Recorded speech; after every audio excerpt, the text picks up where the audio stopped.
Ooh.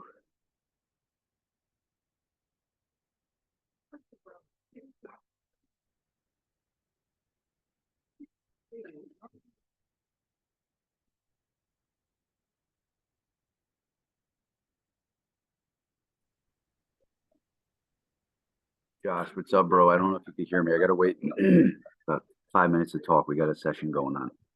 Be right back. Good to see you, brother. Oh, hold on. Let's see. Video. Ow. And let's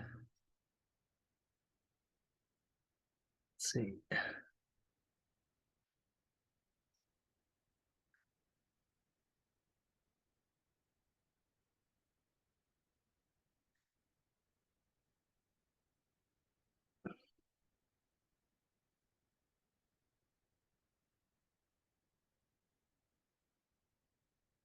Come on, hot dog.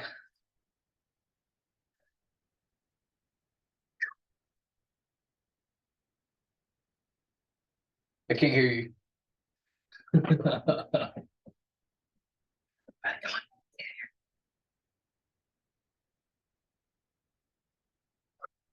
Oh.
Train the body. So after we do like a whole session, it's just kind of like putting everything in place. It's like putting everything in place in our body.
Yo, yo.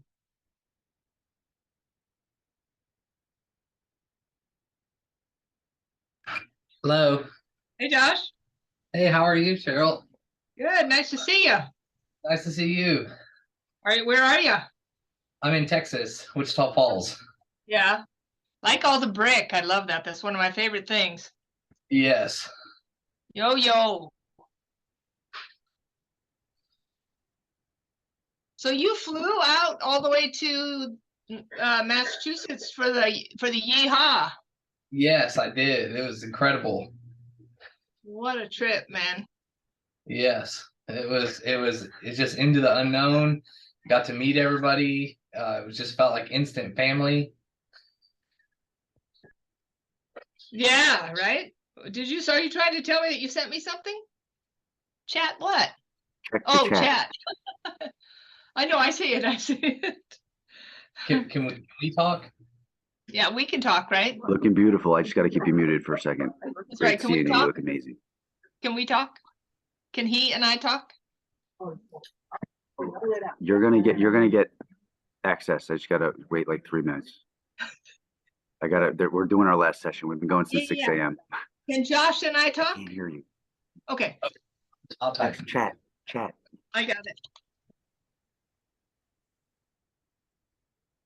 Oh.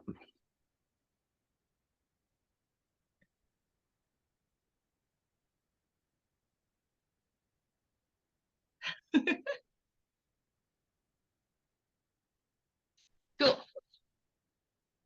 Yay. So what a trip. So did you go to both or did you just go to the first one? I just went to the first one. Yeah. And yeah, I just went to the first one, and yeah, I was there from the what was it, the 9th to the 14th, I think. Yeah. No, oh, the 14th. Oh, so wow. So you stayed a little while. Yes, we stayed a week. I think we flew there. I think it was the 9th. It was a Wednesday. I'm so out of time right now. I don't even know. Yes, we flew there on the 8th, and then we flew back on the 15th actually. So, and then we went with Murad. He took us to Harvard, and we went and had breakfast, and we went to Michael's house on the ocean, and it was I mean, it was an incredible ride. Awesome. That is so cool. Yes. And now what's next, do you know? Well, there's Montana. Hi. Thank Hi. you. Hi, how are you? I'm very well. Make yourselves at home. Okay. Um, It's pasta night. Yay. so I yeah, love dogs. next month we're going to a Sacred Hearts Healing Center in Kansas Yeah. to hang out, do some meditation and stuff. And then May, I'm going to the Neurochange Solutions Train the Trainer. Oh, cool. Yeah. Yes. Oh, wow. Way to be bold. That's awesome. Yes. Josh, we might as well. You know what I mean? It's like, what the heck do we have to lose? I mean, I'm 59 years old. There's more road behind me than there is ahead of me. What the hell do I have to lose, Yes, exactly. Exactly. Just keep going. Yeah, might as well. And see what we can create out of nowhere, Yes. Yes. It keeps working. So, there's Michael. He's like a leprechaun. Yeah. Oh, God. Oh, man. I'm excited for this. I better get my notepad and my paper, huh? Notepad, yes. You want to be Get a my notepad, Josh. Yes. Don't let the dog eat my food. I want Michael and them to look. I want them to get so jealous. Yes. Oh, man. What up, everybody? Good evening, everybody. Robby, look at Can you this. hear me on that one? Can you hear me? Oh, yeah, we can hear you. Yeah. awesome. What's up? What's up? Where are you? I'm Look gonna at get a that pen and good dog. paper. That good Yeah. dog isn't even eating the dinner. So, okay, yeah. So we've been going since 6 a.m. Paola just wrapped up our last presentation This is probably gonna go till 12 a.m. Let's fucking go. Let's go. Such a great, yeah, just, I'm so happy we're doing this stuff. So how great was that news about Kathy? I have not seen my phone at all. I don't know anything. No, she said you called her. Oh, what is it? Oh, yeah. Yes. That was at like 1 a.m. last night. Yeah, sorry. That's fucking amazing. Totally amazing. It is. It really is. Thank you for doing that. Love it. Now you pull strings like a goddamn puppeteer. I'm a puppeteer, spiritual puppeteer. Spiritual Oh, and puppeteer. Heidi. Heidi, Angela, Heidi. Josh, what's up? Hi. Warriors in the house. Hello. I got my pen and my paper. And Big Benny, how are you, buddy? He's hiding his face. Is he playing cards? He doesn't want to be shown. Well, it's okay. Your presence is magical. So cheers to you guys and cheers to Cheryl. Hey, Montana. What up, Hey. sis? Jackson. What? All right. I need 30 seconds. I got to feed my dog. You guys converse. Sorry. Hi, guys. Hey, Heidi. Hi, Heidi. Oh, I love seeing you all. I wish I could be there. Hi, it's Michael. Oh. There's unmuted. Hi. Do you want to see my special friends? No, Oh, hi. this is my Hello. special friend. Cute. We were playing slapjack. Oh, It's his bedtime, but we're doing a late night, so I can join. You play slapjack with like regular cards? Yeah, they're called slapjack. Oh, wow. We have flapjack. Ours is with pancakes. Oh, I love that. That's fun. oh man, what is this? This is good.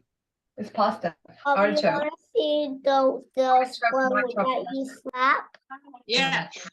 Show them the one that you slapped. Let me see. Slapjack. This is the You one got the big one? You got the big slapjack. really good at this Woo! game. I win. You win every time because mommy's Did your mom Wow. let you win? You think she let you win? I'm too tired. He's more he pays attention better than I do. I shuffled them. Good job. You did a great job. Hey, Cosette. Kennedy, I want to see Kennedy and him play a game, play around. Hi, Cosette. She's so competitive.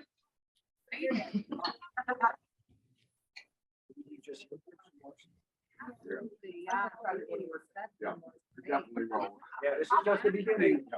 Look at everybody. Where you from?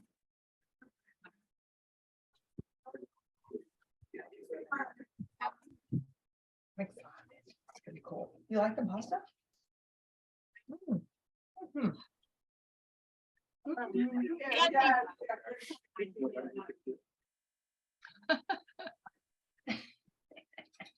Oh, you're getting out of here? No. Shit. You're gonna meet Cheryl right here. Rob. Yes. So Good Murad. this is Katie. We're gonna connect you with Cheryl. Hi, This is guys. Katie. Hi, everyone. Hi, this is Katie. Hi.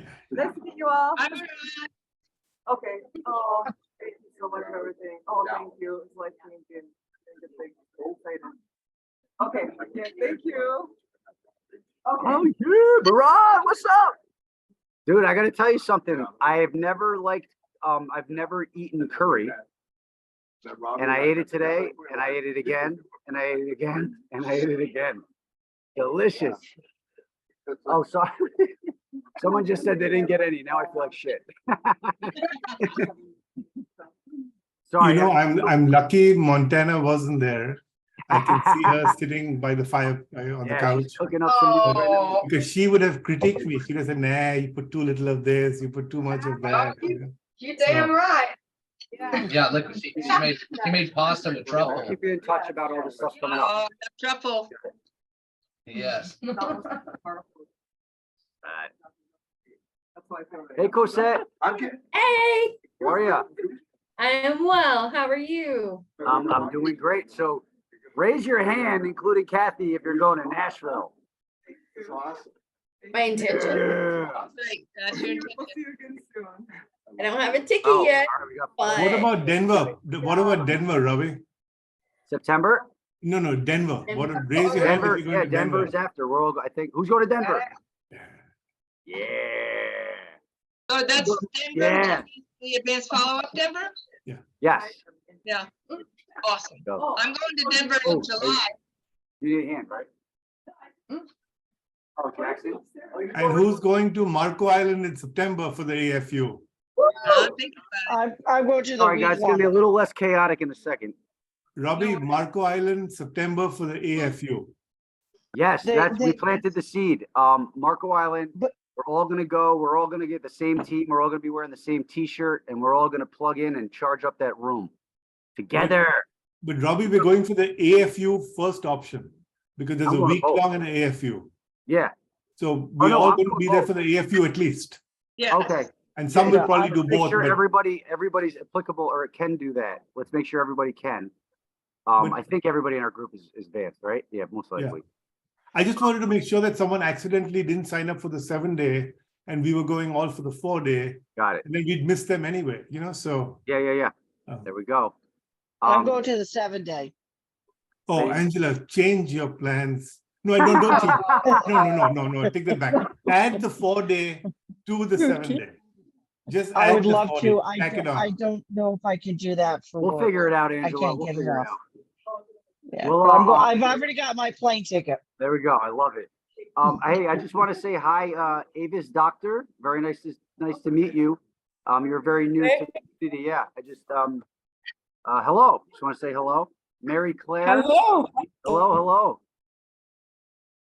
Nacy. Hello, Nacy. Hello, Mary Claire. How are you Hey. doing? Yeah. Mary Claire, how are you doing? I'm doing great. How's everybody over there? Good. How's we could talk about it later. Just sending love and energy to your mother. Good, thank you. People. What up?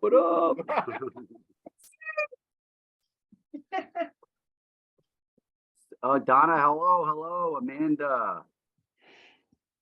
What's up? Yeah, so we had, just so everybody, we're gonna get started around 9:05. Our amazing guest is no other than Cheryl Page. The thought process of me creating the Sunday Night Call was based off of just wanting to talk to Cheryl in front of people because she's so amazing, and I was lucky enough for her to say hello to me in Niagara. Yeah, she's got everything she says is worth listening to. I'll just say that. Simple way to say it. Really great stuff. Lucas, what's up, brother? I'm excited because I don't know you very well, Cheryl, because I'm on Dot Connector. So Oh, yeah. this is so I'm been really looking forward to this. Yeah, Yeah, really, just- yeah, it's gonna be nice. Oh, there's Lauren. I get to see your face. Woohoo. Yeah. Lucas, what's up, brother? Lauren, how are you? Leela, by the way, I didn't know how I didn't see you. Thank you for saying that. Good to see you. Your energy is amazing. I love it. Thank you, Robbie. It's Thank great you to for the be kind here. message. Yeah, thank you. Robbie, we have Heidi's son. I think his name is Ben, right? Is it Ben, Heidi? Benny, yep. Hi, Benny. How you doing? Hi, Benny. Uh, Mindy, how are you, Mindy? Good to Hi, see ya. Benny. Can you give me sharing access? Yes, I can. Rosetta, I forgot. Thank you. Make host. You are officially the host. Gina, what's up? Brian A, how are you? Hey, pretty good. How are you? Doing great. Thanks for joining, brother. All right. Good to see you. Too, man. So, yeah, so we did a lot today. And again, we're going to dive into everything 9:05, 9:07. Edie, good morning or good afternoon. Good to see you. I'm usually, sorry, I see you at 5 a.m. every morning. See you at 5 a.m. Hey, Pie Man. Hello. Hi, man. Thor in the house. What's up, Thor? Lala, how are you? Me and Lala are about to finish up our song for Hey. Amazing Faye. Super excited about that. I'm not sure anybody heard the new song I made with Ick Shit, Next Level Balance. It's freaking phenomenal. Everybody's feeling it. People are popping. It's crazy. This music is magical, man. Magical. Ooh, I can't believe I have energy. I've been up, we started Center of the Magnet at 6 a.m. and we've been going until just now. We had 4 presenters, everything different, but everything tied together. It's like the end of every conversation was the beginning of the next, and without planning, it's just how it goes. Technology fails, but the river flow goes within this community, and it's amazing to watch. It's really cool. Steve Wells is joining. Ilka, how are you? And I'm good to see you. And Ilka was last week's guest, and I just finally had the opportunity to upload her the Zoom link. So check out the Sunday conversation. And Jim, I promised right tomorrow morning, the first thing I'm doing, because we're not doing the retreat tomorrow. So today was the last night. I'm going to upload that and send it to you as well and put it onto the group as well. All good, my friend. All good. Thank you. Oh, Jim, sorry, Thor. My apologies. So Robbie, I think that what you did is you changed you gave me a link to send to all my friends, and then you changed it. So they're all someplace else. No. Oh, come on. Yeah, so I definitely did not. Hold on. Let me see. The first one you posted with my like sassy picture. Can somebody go into the Zoom, the Cape Cod Zoom room for me? So I don't have to sign out here. Sorry, if that's the only other room I live in. Sorry, Cheryl, don't worry about it. We'll pick it up. It takes 2 seconds. Like I said, technology will fail, but we never do. Okay, let me just, 'cause I'm getting messages that people can't get in. Oh, they should be getting it. Can you go into the Zoom, the Cape Cod Zoom? Yeah. Is that it? Yeah, that might be it. Does it say Cape Cod on it? You want me to put it in the chat here? If you can, yeah. That might be right there. Cape Cod Zoom, say Cape Cod on top. No, it says breath work. It's. All right, give me 2 seconds. We're finding it. I just put it in the chat. It's Oh, thank you. Thank you. yeah, it's the one that I got on with. All right, so here we go. So whoever's in this room, how do you The other room is the 878-4078-4058. I don't know what that means. But this is the host has another meeting in progress, so Oh, we even Jesus let them Christ. log in there.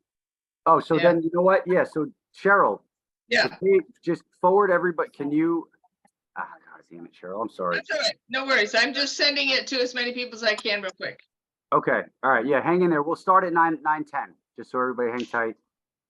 Sorry, I'm very sorry if I did that. I don't know how the hell I did that. Idiot. Not an idiot. Words are powerful. All good. Okay, let's try that. And if anybody thinks of a quicker way to do that, if they want to, I don't think you can go in the room because I'm here. Yeah. Yeah. Okay. I mean, Is there? it's long. It's long. Sponge. Jack. Penny, so I hope someone else is taking notes. Yeah, it says Heidi. He will. All right. I think it's a pretty nice name. All right, hang tight, everybody. We'll get started in a little bit. Oops, sorry. I was gonna say it's also being recorded, so It you is can being, I take did notes hear after recording. too. Yep, that's a good thing. And Don't lie. listen here. Yay, yay. Who's that? John, how are you, John? Chuck, what's up, brother? What's up? How are you? Good. Hey, Rob. And, Finally connected. Brian, I didn't realize that was you, Brian. I thought you were a random Brian. What's up, brother? It's not a random Brian. It's Brian, yeah, Brian. Cancun Brian, yep. No, Brian. Yeah. How Where are have you you? been? Yeah, man. Haven't Looking seen you in a good, while. looking good. Yeah, you too. 31 in the room right now. Let's go. One. We need 33. No, 31, 30. 33 for won't be Robbie. coming up though. Let's see. All right, guys, hang tight. So, yeah, we had a great event. I had a second retreat in Cape Cod this week. It went amazing. Everybody from the Boston area came here. We had about 14 to 16 people here, up and fluctuating.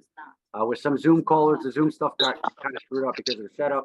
But and then last week we did one with a bunch of people just across the country. We had 4 to 5 people fly in. We had some people driving in, and then next week we're going to be doing another a retreat on the 30th. So I'm looking forward to that. A lot of people in this room, I think, are going to be there.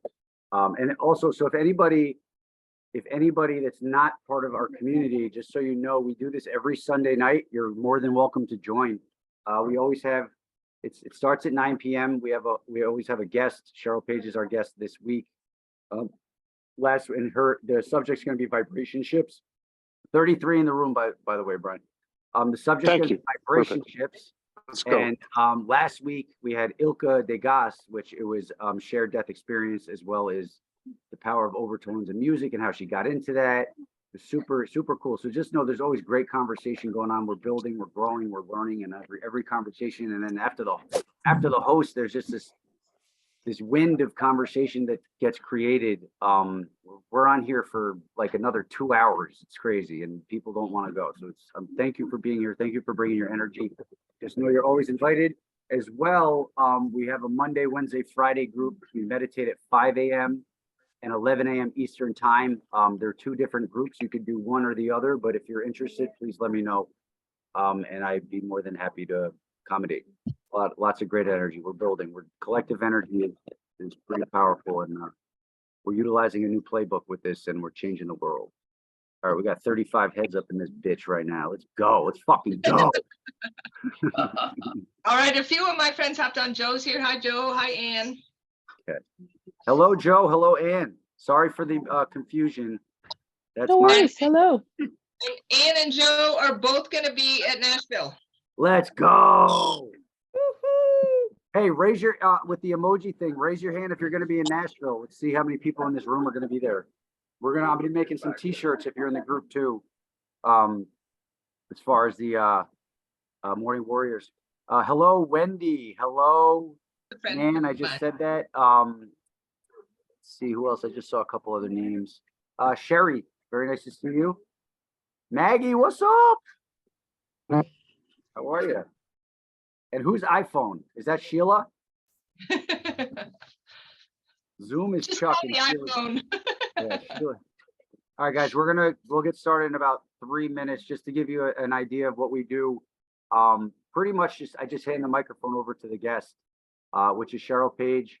She's going to be diving into vibration ships, as I mentioned a little bit ago, and yeah, she'll get the conversation going, and then at the end of that, we just have an open forum of discussion. And I know this is going to open up a lot of conversation. This is some intriguing stuff.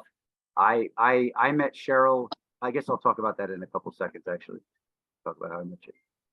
But this is what she gave me when I met her, before I even met her. What is it? And I saw it like 30 seconds before that in my meditation. Let's go. That's what this is about, man. That's what she does. Things like that happen when you talk to Cheryl Page. Big time. I got many more stories like that. The people who are going for the first time, bring something. Bring a business card. You're going to meet people, and it's not everybody's not as fancy as some people where you can like, oh, here, my phone will talk to your phone. I can't do that, but to give people that has your information on it. So because there's 16, 17, 1800 people, you think you're going to see somebody again, you might not. So if you got a card, you can hand them. That's a really good thing. Big time. Yeah. Smart move. Hello, Ann. You look so gorgeous. Right. Ann set her intention and got herself a hotel room. Woohoo. Let's go. Who else? And shout out to Kathy. Kathy just manifested going to Nashville. So Kathy, when we first started this group, she said, "Oh my God, guys, how cool is it going to be when we all see each other in person?" And I'm like, "You're not even going to Nashville? How are you going to not go to Nashville?" So that pushed her forward to thinking about it, and now she's coming. So she's going to be. I got a hotel room just today.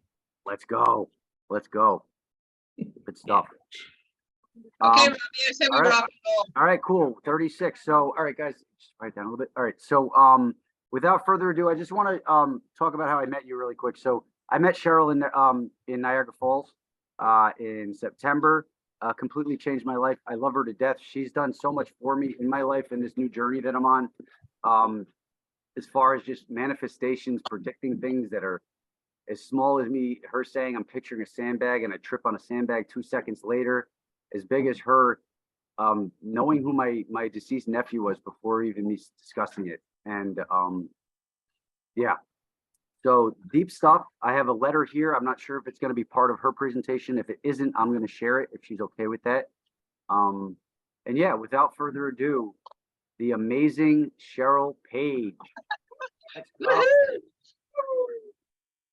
All right, well, there's a few of us on here, Wendy and Joe, who these are all going to be repeats, but thank you for coming, you guys, because I really have an intention tonight to share how the Reader's Digest condensed version of how I got to this point, so that I can share with you what happened at Niagara in the hopes that it will empower you to have a different experience, whether it's Niagara or any other experience you go to. But well, I hope that you have a pen, paper, tablet, however you deal with notes. Because there is something about the energy of when something makes you go, wow, there's something about the energy of writing that down. Physical acts cue energy. So the first thing I want to say is anything I'm sharing tonight is not what I would consider absolute truth. I don't really believe that there's such a thing as absolute truth. It's all based on my present level of understanding and ignorance. Yeah, Robbie. You can mute everybody. Mute all. Oh. Yep. Just because of static in the background. You have that Yeah. access now. And how do I do it? Go to participants, and then Yep. under it says mute all. Mute all. There you go. Look at that. You can even. All right. Okay. Thank you, Obi-Wan. So anyway, no absolute truth. And so I want to start with where my journey started to get me to where I am today. And I hope that you will sort of have silly putty mind and just stretch your mind to include sort of the what if. I don't, at this point, so many amazing things have happened over the last 5.5 years. And I remember I used to be the person that would go, that's not real. And then it would be validated that it was real. So I just had to sort of, my default setting at this point is what if, because I don't know everything. Contrary to former beliefs that had it all figured out. So 5.5 years ago, the love of my life, his name was Scott, but everyone called him Froggy because he lived in France for so many years. And he was crossing the highway outside of Aspen, Colorado, and right place, right time, wrong place, wrong time, intersected with a 55-mile-an-hour truck and made his great leap into the next dimension. And I didn't know that grief like that existed. I mean, I work in oncology research. I deal with people who are transitioning all the time, but this was a whole different kettle of fish. So Scott's transition cracked me open in a way, and this is really, it's because of that situation, or Scott's transition, that I learned about Dr. Dispenza's work. And I hope that you'll hear this with the ears that maybe at some point you're going to be able to share this with someone who needs it, because I was ripped from the moorings of my life. I had no compass for how to move except take care of my children, go to my job, come home, take care of the kids, go up to my room, close the door, and get drunk on grief. Not on alcohol, on grief. I didn't know that I was getting drunk on grief, but I was getting drunk on grief. Grief-aritas every single night. And it's like, as crazy as it sounds, I felt closer to him when I was in agonizing pain. Go figure. And because I was in this tailspin, one of the doctors that I work with said, I think you need to read this book. And he gave me You Are the Placebo. And in that book, Dr. Joe talks about that, you have a thought, which creates a feeling, which creates emotion, which creates the cascade of chemicals. And I was in that feedback loop of giving myself shots of those chemicals over and over and over again. And I've never been an aholic of anything, but I was an aholic of grief. And it was once I understood what it was, then I could stop it. And once I was able to stop it, I was able to create a possibility where maybe I would have access. Because here's the thing, and there's for most of what I'm going to share, there is scientific data. I didn't figure I would bore you to death with scientific data, but there is data about continuity of consciousness and this whole idea of that energy can't be destroyed. It is transmuted into something else. So I went in search of, my Catholic upbringing didn't help me with this situation. Him being in heaven didn't make me feel better because I needed access, and access was ripped away from me. So I went in search of, is the continuity of consciousness, is that a real thing? Is there any data? Far too left brain approach probably to a right brained activity, but I went in search of, if he still exists, is it possible for me to connect with him? And short of a long story, I went to 5 different mediums, and one of them said to me, so again, I'm skeptical. I don't want him to be Googling me and finding out information, whatever. And so I sort of did backflips and made false email addresses and all this stuff. So they couldn't, Google me. And she came up with where he died, how he died, that he used to live in France, his first name, that there was a baseball on his father's dresser in a cup, like crazy stuff that even if you could Google me, you wouldn't have found those things. And so at the end of it, I said, okay, the amazing thing to know about this woman is that she was a commander in the Navy for 20 years, not a medium. She was 3rd in command of the free world during 9/11. She was the aide-de-camp to the chairman of the Joint Chiefs of Staff. She was there at the Pentagon. That cracked her open. And then 5 years later, her pregnant daughter was struck by lightning and killed. And that sort of completed the cracking open and asking the question, is there more going on than I understand? Because my daughter could not have been extinguished. And so all of her journey led to the fact that she's a world-renowned evidential medium. And I said, okay, so all your videos, all your books say this is a learnable skill. How do I learn? Because I'm not going to spend the rest of my life going to mediums.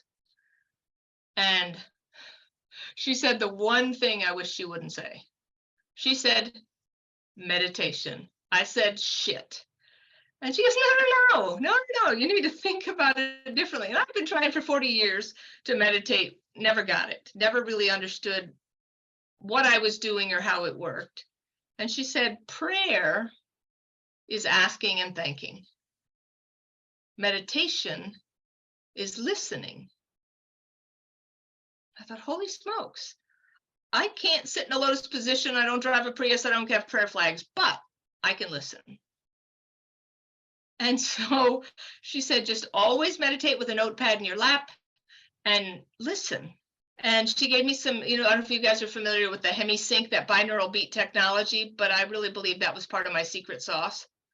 And I just started listening. And she said, you're going to think these thoughts and you're going to, over time, learn the difference between your thoughts and thoughts that are given to you. And sure enough, that is what occurred.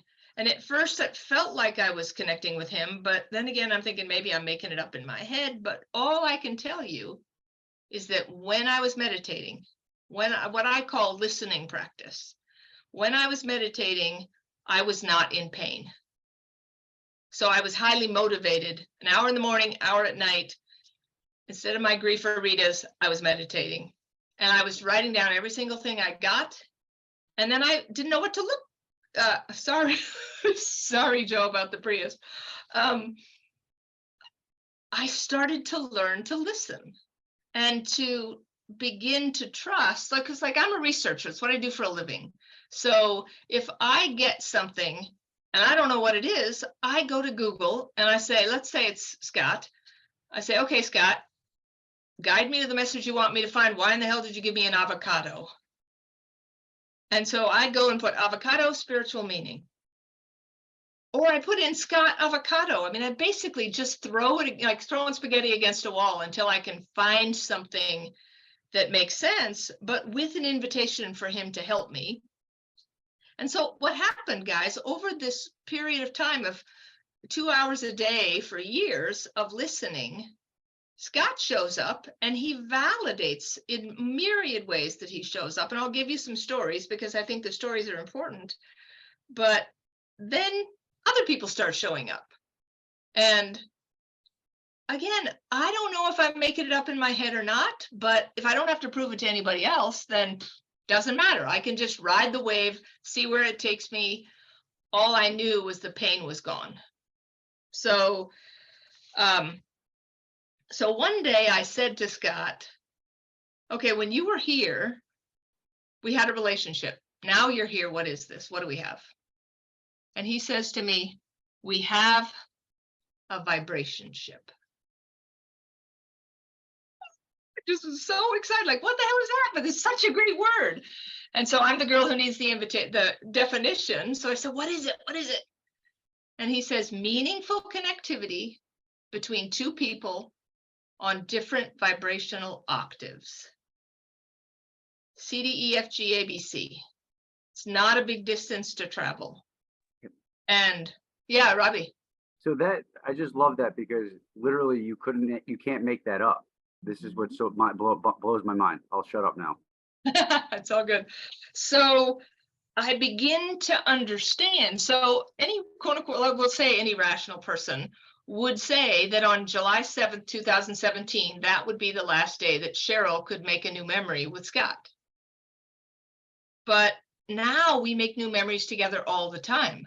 We're just communicating from low C to high C, from flat foot to tippy toe. It's not a huge distance to travel. And then here's the extrapolation, which is part of what I want to share with you tonight, is if I can connect with Scott or my mother or my brother or Robbie's nephew or Wendy's husband, then I should be able to connect with any point of consciousness that ever existed. That's my N of, I've just decided N of 1, I'm going to experiment and see if I can reach out to other people, let's say historical figures, and could I connect? Mostly I want the wisdom because I'm a single mom, historically not a ton of money. So I wasn't flitting around the country doing expensive workshops. I was in my chair listening and hoping for education because I didn't have a spiritual education. I had a Catholic education, but I didn't have a spiritual education, understanding about the pineal gland, and I didn't know about all that stuff. So I'm on this journey and so many things are happening that you just can't make this shit up. And so I'm going to share with you a couple of stories just to make the point, and it really underscores what's possible. Some of you will have heard this story before, but it's really one of the best stories about, one, what's possible, and two, how we leave stuff on the table. So Scott lived in Aspen, Colorado. You don't really need a car. He was a traveler. So when we would go see his dad in Denver, we would take road trips in my old blue Toyota. So that's backstory.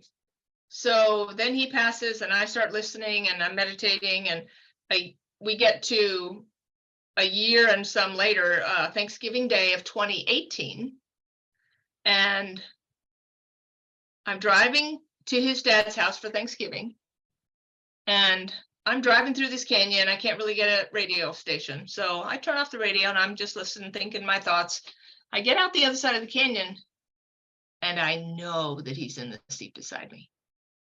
I know it. It's absolutely palpably clear. It's like, oh my God, you're here. So I put my hand into the passenger seat and I start talking to him. And I thank him for helping me figure this out and for helping me to get past sort of my smaller perspective of how things work. And all of a sudden, the palm of my hand starts to get hotter and hotter and hotter, almost to ouch, like someone's turning up a stove flame in the middle of my hand. And I said, holy crap, you're totally here and you're totally holding my hand. This is so freaking amazing. And because I'm a good listener, I hear, turn on the radio. So I take the hand, I'm going 70 miles an hour trying to do all this. And I poke the radio, random country station, because isn't it always?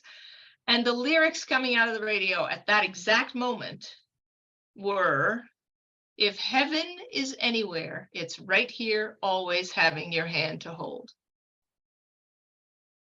Holy crap. So now I'm crying and I'm laughing and I'm trying not to crash the car. And I don't know the song and I don't want it to end. So I'm grabbing my notepad and I'm trying to write it down for the lyrics so I can look it up later. And then the next song starts and it's a song about holding somebody's hand. And so I'm just cracking up. So I get to his dad's, I spend a couple days, I come back, I get into my driveway and there's the piece of paper. It's like, oh yeah, I want to look that up. So I go into the house and I Google and I find the song. I look at the lyrics and I can't believe it. Like, this isn't possible. So I watch the video and I read the lyrics and I realize this isn't just a song about holding the hand of someone you love. This is a song about holding the hand of someone you love while you're on a road trip in an old blue Toyota. The ballpark on that Wow. Goosebumps. So cool. So again, but if you look at all the places I could have stopped at him holding my hand and not turned on the radio. I could have turned on the radio and not written down the lyrics. I could have written down the lyrics and not looked them up. So if you take any gift that you receive, whether it's the quantum field, whether it's Nikola Tesla or your mother in spirit or your higher self, we don't have to know. But if you take everything just at face value, you're leaving something on the table. So I want to just have you have that awareness that even when you get the thing that blows your mind, there's probably more if you can stay open and go in search of the more. So, and then I want to share my screen, just a few other things that happened. And I want to make the distinction between like Dr. Joe's meditation. And so there's all these different kinds of meditations. There's his meditation, there's mindfulness meditation, there's transcendental meditation. For me, I wanted to give you this. I want you to write on your page or whatever you're typing, whatever, is A plus B equals C. The A is the activity, that's the non-variable, that's meditation. B is the variable, that's your intention. And that drives C, B drives C, which is the outcome. So if your intention is to sit in bliss beside higher consciousness or to have a mystical experience or whatever, that's your intention, that's going to drive your outcome. But my intention was to connect with Scott. So my B was driving my C. So I just wanted to give that as a sense of context because on any given day, you could have a different B. And there's nothing wrong with having a different B. Sometimes I'll just put on HemiSync and I'll listen and I'll see who shows up and what kind of wisdom they can give me if I'm not in the mood to do a Dr. Dispenza meditation. So it's just different muscles. It's like going to the meditation gym, right? So you're just working different muscles when you do it. So, but I'm going to share some things. So one day in meditation, Scott says to me, I sent you a rose today. So I'm meditating and I write down that he says, I sent you a rose today. And my practice is that I always keep my phone in the other room. So I finish meditation, I go out to my phone, and this is waiting for me on my phone. Can you guys see that? Yeah. So yes, he we can see it. Yeah, he says, I send you a rose today. I go out to my phone and there's the rose. So the other thing, one day he says to me in meditation, 9 p.m., I'm sending you a blue and white bird. And I'm thinking, whatever. I mean, I don't know I'm just writing down what I hear. I don't know what I'm doing, so I'm just writing down what I hear. And so now I can't see the little thingy is in the way. Bear with me. Okay, so I know you're in the toolbar. It's annoying on top, right? Yeah. And so he says, I sent you a blue and white bird today. I finished the meditation. An hour later, a random friend sends me this picture. So again, it doesn't have to make sense. If we have our logical mind be running the show, it's not going to work out. It's like, well, there's no blue and white bird. What are you talking about? So it's about staying in the possibility, even it's like staying in that unknown, right? So I'm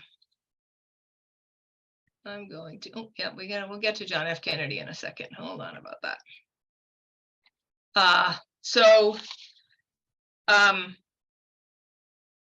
And here's the other thing, and I don't know if you guys have ever noticed this, but it's really important because it's about contact. I would go to bed each night and I would be talking to Scott, just my habit, talk to him about my day, whatever. And invariably, like, so one day I'm talking to him about, in Glenwood Springs, there was this pain in the ass bridge construction. Joe and Wendy probably remember.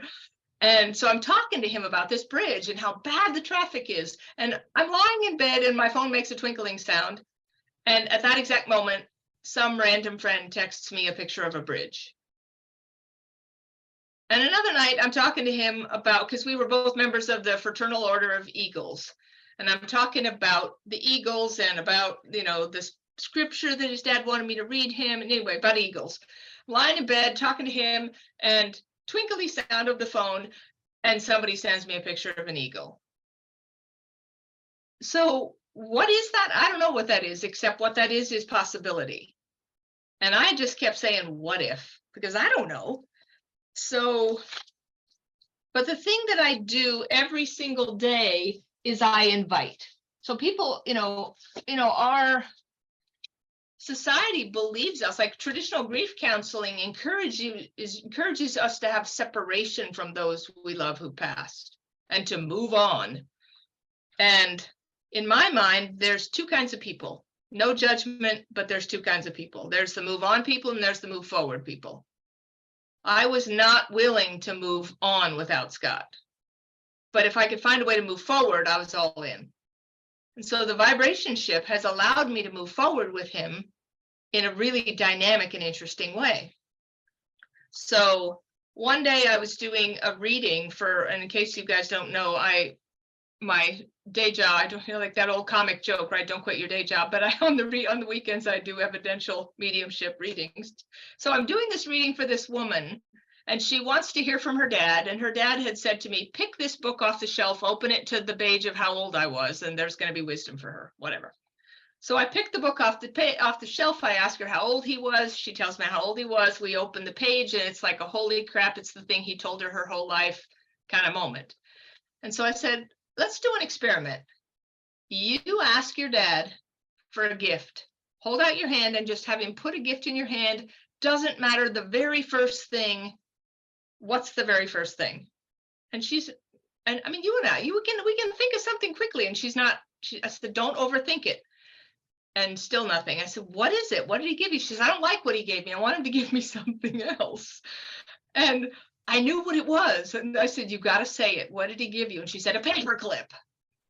And so I want to show you guys the book he showed me. On the back of the book is a dad, but see if you guys can see that there's a paper clip with the dad.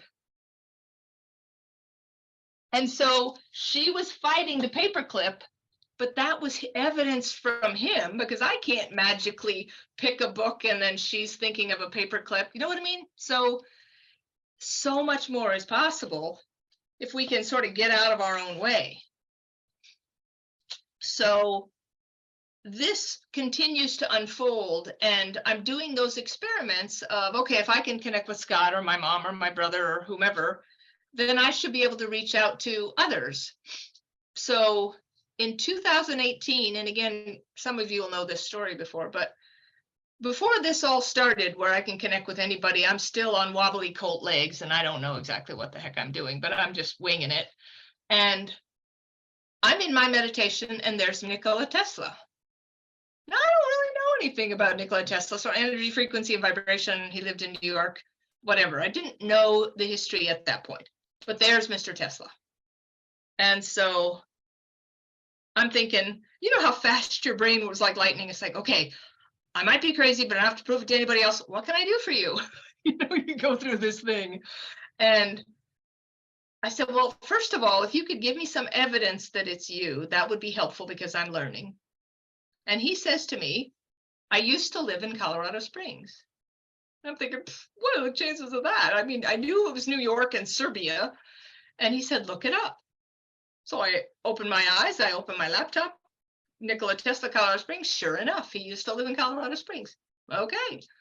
So I'm writing this book, and at that time, the working title had the word infinity. And so he said, if you're going to use the word infinity in your book, you need to know what infinity is. And so he gives me the title of a book. And I'm thinking, come on, what are the chances that that's a book? I'm totally making this up in my head. And he says, look it up. So I Google this book title. Sure enough, it's a book. My mind is blown at this point. You know, I'm just like, what are the chances of that? So if Nikola Tesla gives you a book recommendation, you read the freaking book. So I order the book comes, I read the book, it blows the hinges off my doors. And now I got questions and nobody to ask. And so I write a letter to the author because there's an address in the back of the book and it comes back returned to sender. And so I'm thinking, shit, what am I going to do? So I look through the book. There's one other name in the whole book, the very last page. So I Google this guy. I think I find him, send him an email, and he responds. And do you know if that guy's alive is basically what I was asking. He says, I don't know if he's dead or alive, but I'm a co-author on the book. I'd be happy to try to answer your questions. So we make a date. He's going to call me, OCD me. You got my list in front of me. And I just want to ask my questions. And this guy who teaches at Vassar College, but he's also like an Algonquin mystic or something. And so I want to ask my questions. He goes, whoa, whoa, whoa, whoa, whoa. Who are you? What's your story? How'd you get that book? Nobody's ever heard of that book. I need information before I give you any information. It's like, okay. So Scott died, meditation, mediums, whatever, listening. And I thought, you know what? He might think I'm insane, but I'm going to tell him about Nikola Tesla. So I said, so Mr. Tesla shows up in my meditation, gives me the title of the book. And all of a sudden it occurs to me, I said, is there any chance that there's a connection between you or the other guy and Mr. Tesla? And he's quiet for a second. He goes, yes, there is. All my little Scooby senses, like all my hairs are standing on end. And he said, my father was a physicist and he worked with Mr. Tesla back in the day. And I'm blown away. And again, guys, it's like, this is not oncology research. This is like something so far outside of my purview as to be mind-bending. And so now I got my little list of questions in front of me. And he's on the phone. We're not on Zoom or anything. And I swear to you, he starts answering the questions that are on the page before I ask them, in the order that they're written on the page. Just like, that's the stuff. Like, if we could just keep, you know, like a dog with a bone, just keep going and keep open and trust that part of you that says that maybe there's more. Incredible stuff. Wow. I know it's silent. I just want you to know, wow is going all over the room. Yay. Awesome. So I want to share with you, because you know how Dr. Joe is always calling us geniuses? Get ready to have your mind blown. So this is a book by Fritjof Capra called Learning from Leonardo. It's all about Leonardo da Vinci. And this was a who knew for me. During Leonardo's time, because it's called, the title of the prologue is Leonardo's Genius. So before we dive into his science, let's examine what is commonly referred to as his genius. During Leonardo's time, the term genius did not have our modern meaning of a person endowed with extraordinary intellectual and creative powers. The Latin word genius originated in Roman religion, where it is denoted the spirit of the gens. It is understood as a guardian spirit. So first associated with individuals. So if someone was a genius, their extraordinary achievements of artists and scientists were attributed to their genius or their attending spirit, which is where the word genie comes from. Isn't that freaking amazing? Like, so we get to hold a larger space for, if you're a genius, you're not doing it alone. Whether it's all of us in the room or whether it's those that are unseen. Now you hear the word genius, and maybe you could include the fact that whether you know who's there or not, you have helpers. So I love that. And so you guys seen the videos of like cymatics, where there's sand on the steel, like there's sand sprinkled on a steel plate, right? Yeah, so that, just so everybody, that's the video that Dr. Joe shows all the time at his events, if anybody's thinking about with the speaker and it forms a shape. Yeah, so the sand on the steel plate is us, right? So if we get a frequency, the frequency carries the information, and that information then creates the geometric shape. So I'm just gonna share my screen here for a second. I wanna, for the people who aren't, who aren't familiar, I'm just gonna see if I can find a still image. And I've gone all the way down the rabbit hole with, so you put a frequency on a steel plate and these geometric shapes appear because the frequency has information and the sand is responding to the information and creating the shape. So for me, in my meditation, I seek to be the sand on the steel plate. So when you're in that place and you want to invite the mystical in, rather than I'm trying to climb Mount Everest to get to the mystical, be the sand on the steel plate, receive the frequency, and have the vibration ship with the quantum field. So take that, stick that in your pipe and smoke it. Okay, so I'm gonna blitz. Exactly. So I want to share with you, I want you guys to write down, type down, whatever, but, oh, hi, Karen. Karen is coming to Nashville as well. Hello, Karen. Welcome to the fam. Can't wait to see you in Nashville. So 10 to the 93rd, 10, little 93 above it. Which part, Mindy? Oh, be the sand, be the sand on the steel plate, because the frequency carries the information. So if I imagine myself as the sand, what is the sand? The sand is something that is receptive to a frequency. So 10 to the 93rd, I just want you, because you know how Dr. Joe talks about space, space, and go out into space and go into the blackness. We think in terms of space as a place, but what if more than a place, it's a state of being? If you aren't going somewhere, as soon as you make it a place, you have to go there. And whether it's like in how he talks about on both sides of you, I don't think that that's in front of me and behind me. I think that's outside of me and inside of me. And I want to give you a little bit of language about the infinity inside of you. And I know I'm taking a ton of time, but this is setting up the stage for what I want to share with you about what happened at Niagara. You have all night. You have all night, so don't feel rushed.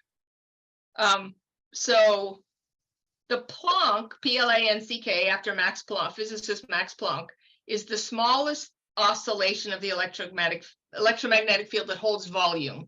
So if you imagine it's like little tiny, the quantum field is filled with, the Planck lengths are the quantum field. So it's like little tiny cups of potential.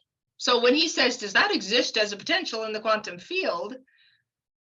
This is what I'm going to show you about how much that is. If you ever doubt that what you want exists as a potential in the quantum field, I'm about to show you that it does. So we are made up of 100 trillion cells, give or take 80 to 100, but we're made of 100 trillion cells, and each one of those 100 trillion cells has 100 trillion atoms. Like, let that sink in. And if I take one of these 100 trillion atoms inside of one of my 100 trillion cells, and I make it the size of the dome of the Vatican, then the nucleus of that atom would be the size of a head of a pin. And if you've never seen the dome of the Vatican, it's massive.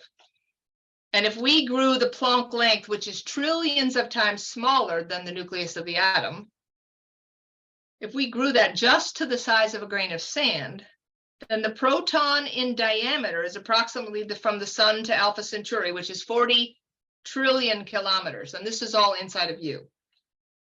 So another way to visualize this to scale is an atom is to 3 feet what 3 feet is to the distance to the sun, 93 million miles. So empty space isn't empty, it's full. And so so now we know that this quantum field exists. They proved it through something called the Casimir effect. And they push these two steel plates together to create these sparks that are generated out of seemingly nothing. So we know the quantum field exists. So then the next question from some genius, not me, is how much energetic potential exists in the quantum field? And they took, if you imagine, those of us who are old enough to know what sugar cubes are, if you imagine a sugar cube, even if you smushed a sugar cube, can you imagine sitting at your kitchen table with a smushed sugar cube and counting each one of those little grains of sugar? And so how much energetic potential is in one sugar cube of space is 10 to the 93rd grams per centimeter cubed. So that's 10, 93 zeros. So to give you a perspective, 8 billion people on the planet could not utilize one sugar cube of energetic potential in the quantum field. So if you fill up the room you're in and the town you're in and the state you're in and the universe you're in with sugar cubes, and they're all 10 to the 93rd, for me, that was the first time I really had a visceral experience of the infinite potential. So I hope that is, hope that's helpful. So this whole idea of connecting with those in spirit, I just want to share a couple more images and then I'm going to go on to what happened at Niagara. Is the Pie Man still here? I'm going to be really sad if Pie Man left. Okay. Yeah, Pat's here. Okay, good. I love Pat. Let's see, where you go? Oh, I thought he was here, sorry. Yeah, he might have jumped off. Trying to figure out where my, no. All right, guys, bear with me. Oh, there it is, okay. So I'm just gonna quick go through these so that you can see. So one day, I'm doing this experiment with a friend. I said, pick a historical figure who you'd like a message from. And so he says John F. Kennedy, and Mr. Kennedy, the exercise is you wrap the person in a bubble of love. I ask for the gift. I don't edit the gift. So Mr. Kennedy gives the guy a pineapple. And then there's this whole spiritual wisdom around the pineapple. And then I said, okay, if there's any evidence, that'd be great. And so he says, look it up. And so the first picture that pops up is Mr. Kennedy on his wedding day with a pineapple salad in front of him. I thought that was kind of cool. So another friend, he wanted to hear from Robin Williams. And so this is a friend who's dealing with some cancer issues. And I said, okay, so why don't you, who's funny, who you want to bring with you on your journey to keep you light? And he says, Robin Williams. I said, okay, so every day I want you to ask Robin Williams for some wisdom. So I call him the next day. So what did Robin give you today? And he said, onomatopoeia, onomatopoeia, onomatopoeia. And I'm thinking, okay, I know that that's a word, but I don't really know. I had to look it up. Didn't remember what an onomatopoeia was. And so an onomatopoeia, if you don't know, is like, it's the word that explains and it sounds like, so a bark is an onomatopoeia or clap is an onomatopoeia. But here's the amazing thing. So then there was some wisdom about the onomatopoeia, whatever. I won't go into that. But then do you have some wisdom? Do you have some evidence? And Robin says, look it up. And oh, come on. Bear with me. Where'd it go? There it is. Look at this picture of Robin Williams with onomatopoeia on the chalkboard behind him. Come on. I could Google 10,000 people and not find a picture of them with the word onomatopoeia in the same frame. Come on, let's go. Okay, so I want to take a moment and I want you guys know these things, right? Where there's the thing hidden in the picture. If you would, I want you to do that thing you do with your eyes and see if you can see what's in the center of these flowers, because it's an important lesson about what's hidden in plain sight. So just take a moment and see if you can find the hidden thing. You got to sort of blur your eyes a little bit. I see it. Do you? Yep. Isn't that cool? And then the Very good news, cool. once you can see it, it stays there. It's not like you have to keep blurring your eyes. Once you anchor to it, it's there.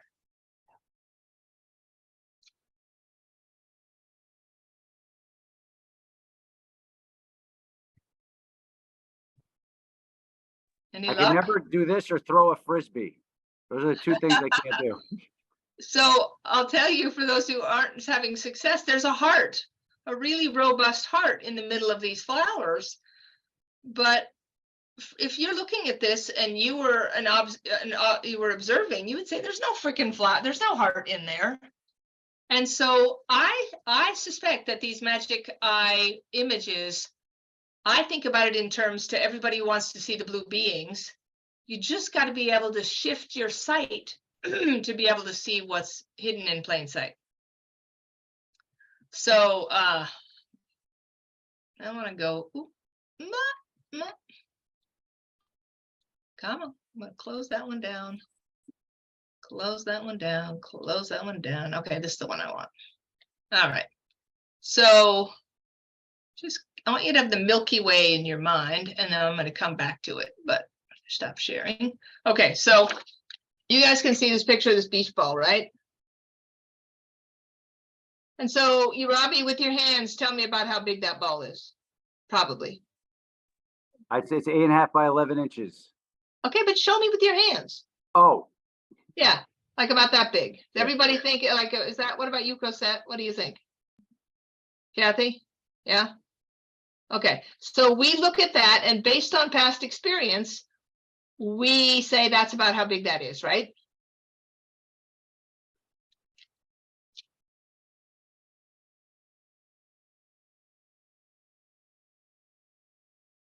So again, it's that thing of referencing backwards as opposed to in this now moment, what might it actually be? And so Lala couldn't see it. Can you see it now, Lala?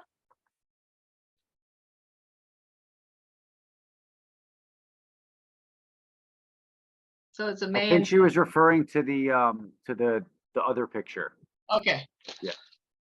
So again, it's just, can we take a step back from the, oh, I got you, from the flowers.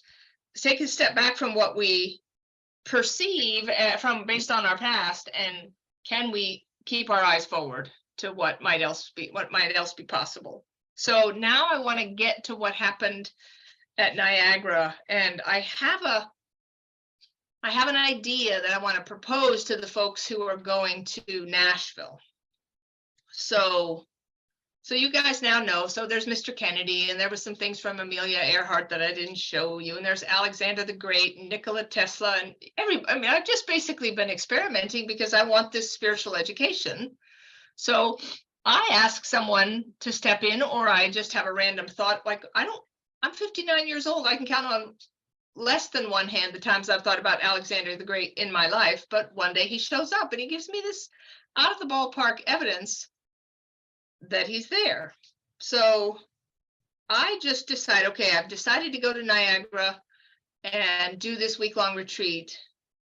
Who do I want to invite with me? And maybe they can come and help me. Thinking, okay, Scott, my mom, Mr. Tesla. Had no idea there was a statue of Mr. Tesla at Niagara Falls, so that was cool. But I started to think, okay, I'm going to invite some people, 5, 6, 7, 8, 9 people, just my posse. They're going to help me out. And so I'm in meditation one day, and there's this like chorus of people saying, are you on crack? What is wrong with you? We all want to go. Like, what do you mean? Just 9 of us. We all want to go with you. And there's going to be healing that goes on. And if you invite us, then we could help with the healing.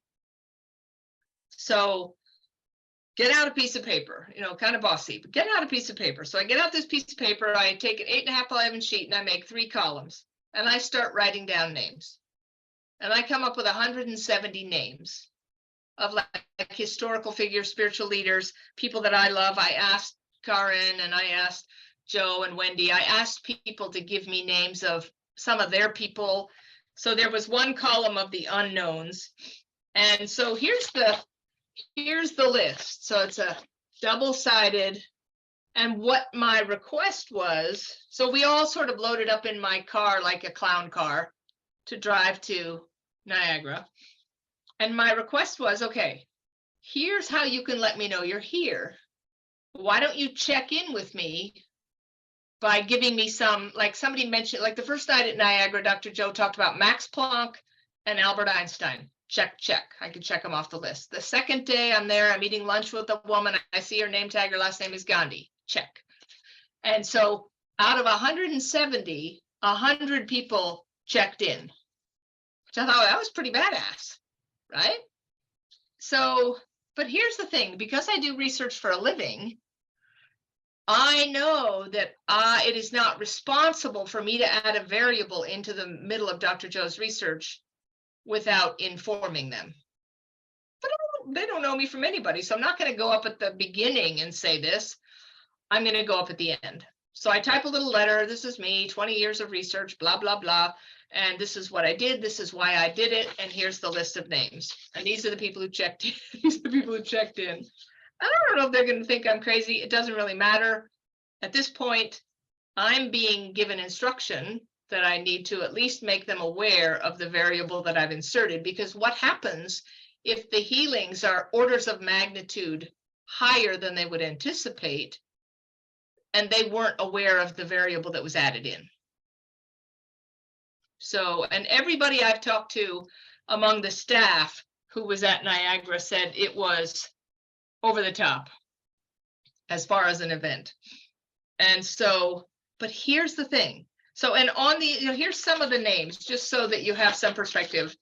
Albert Einstein, Yitzhak Bentov, Maya Angelou, Bobby Kennedy, Jesus, Mary Magdalene, P.D. Uspensky, Wayne Dyer, Abraham Lincoln, Diana Spencer, Bucky Fuller,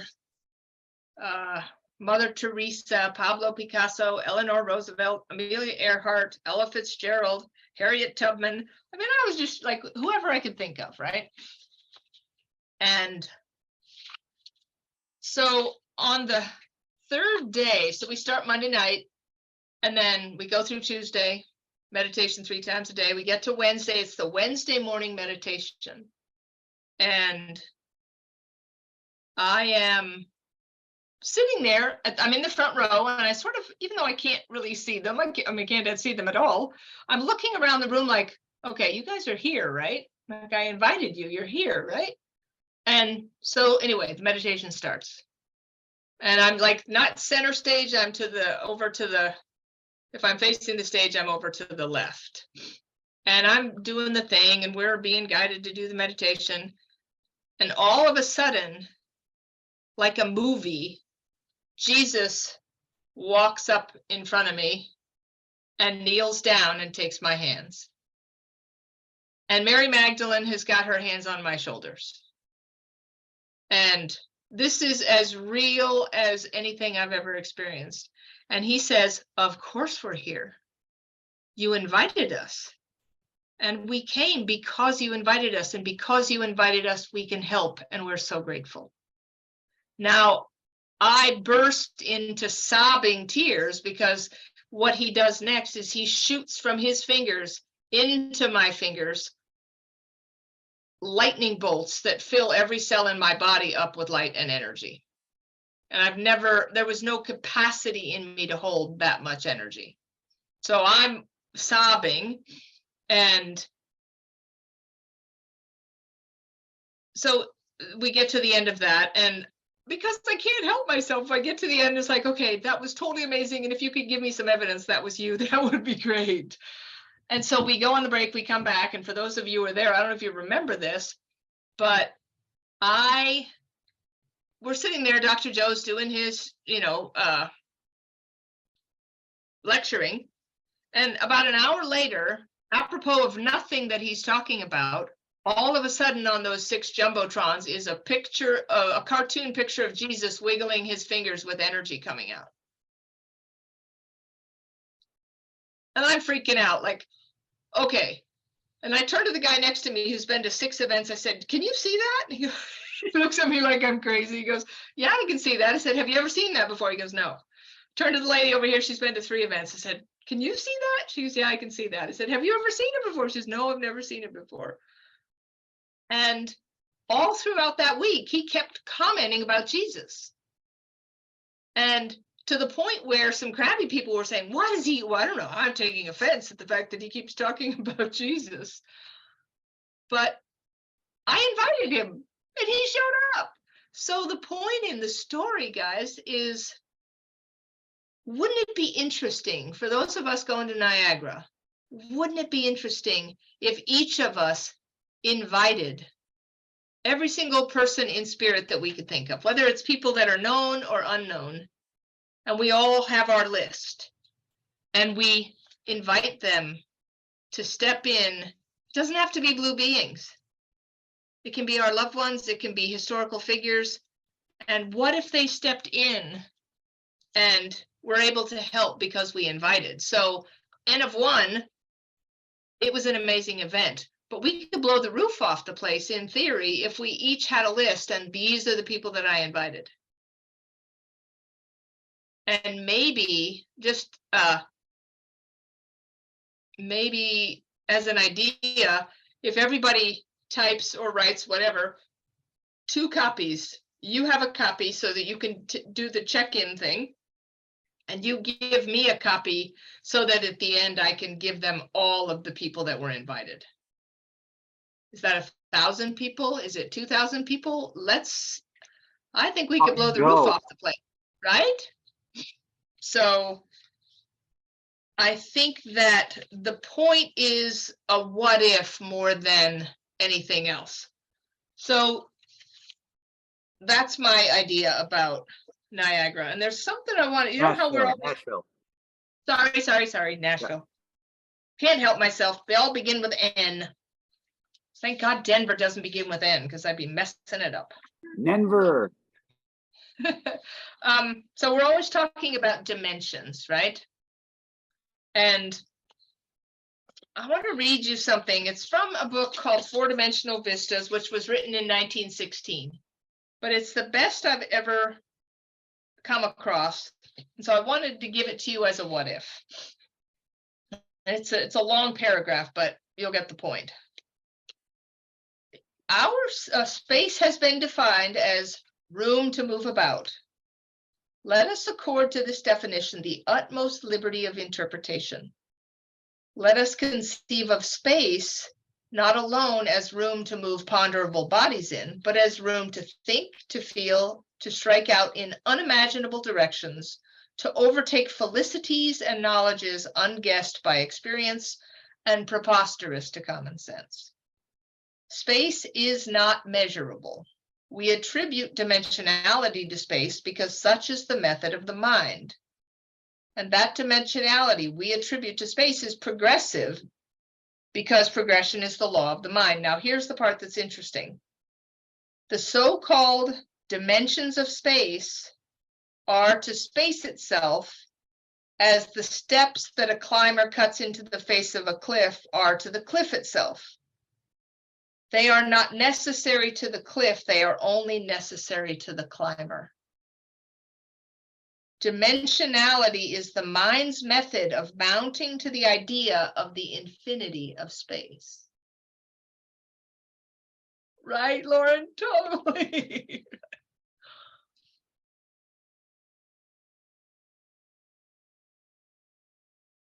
Yeah, Angela, I had heard him say that, and I'm looking for an opportunity at one point where I can ask him about that, because if he can see blue beings, I suspect he saw Jesus. That's my hypothesis.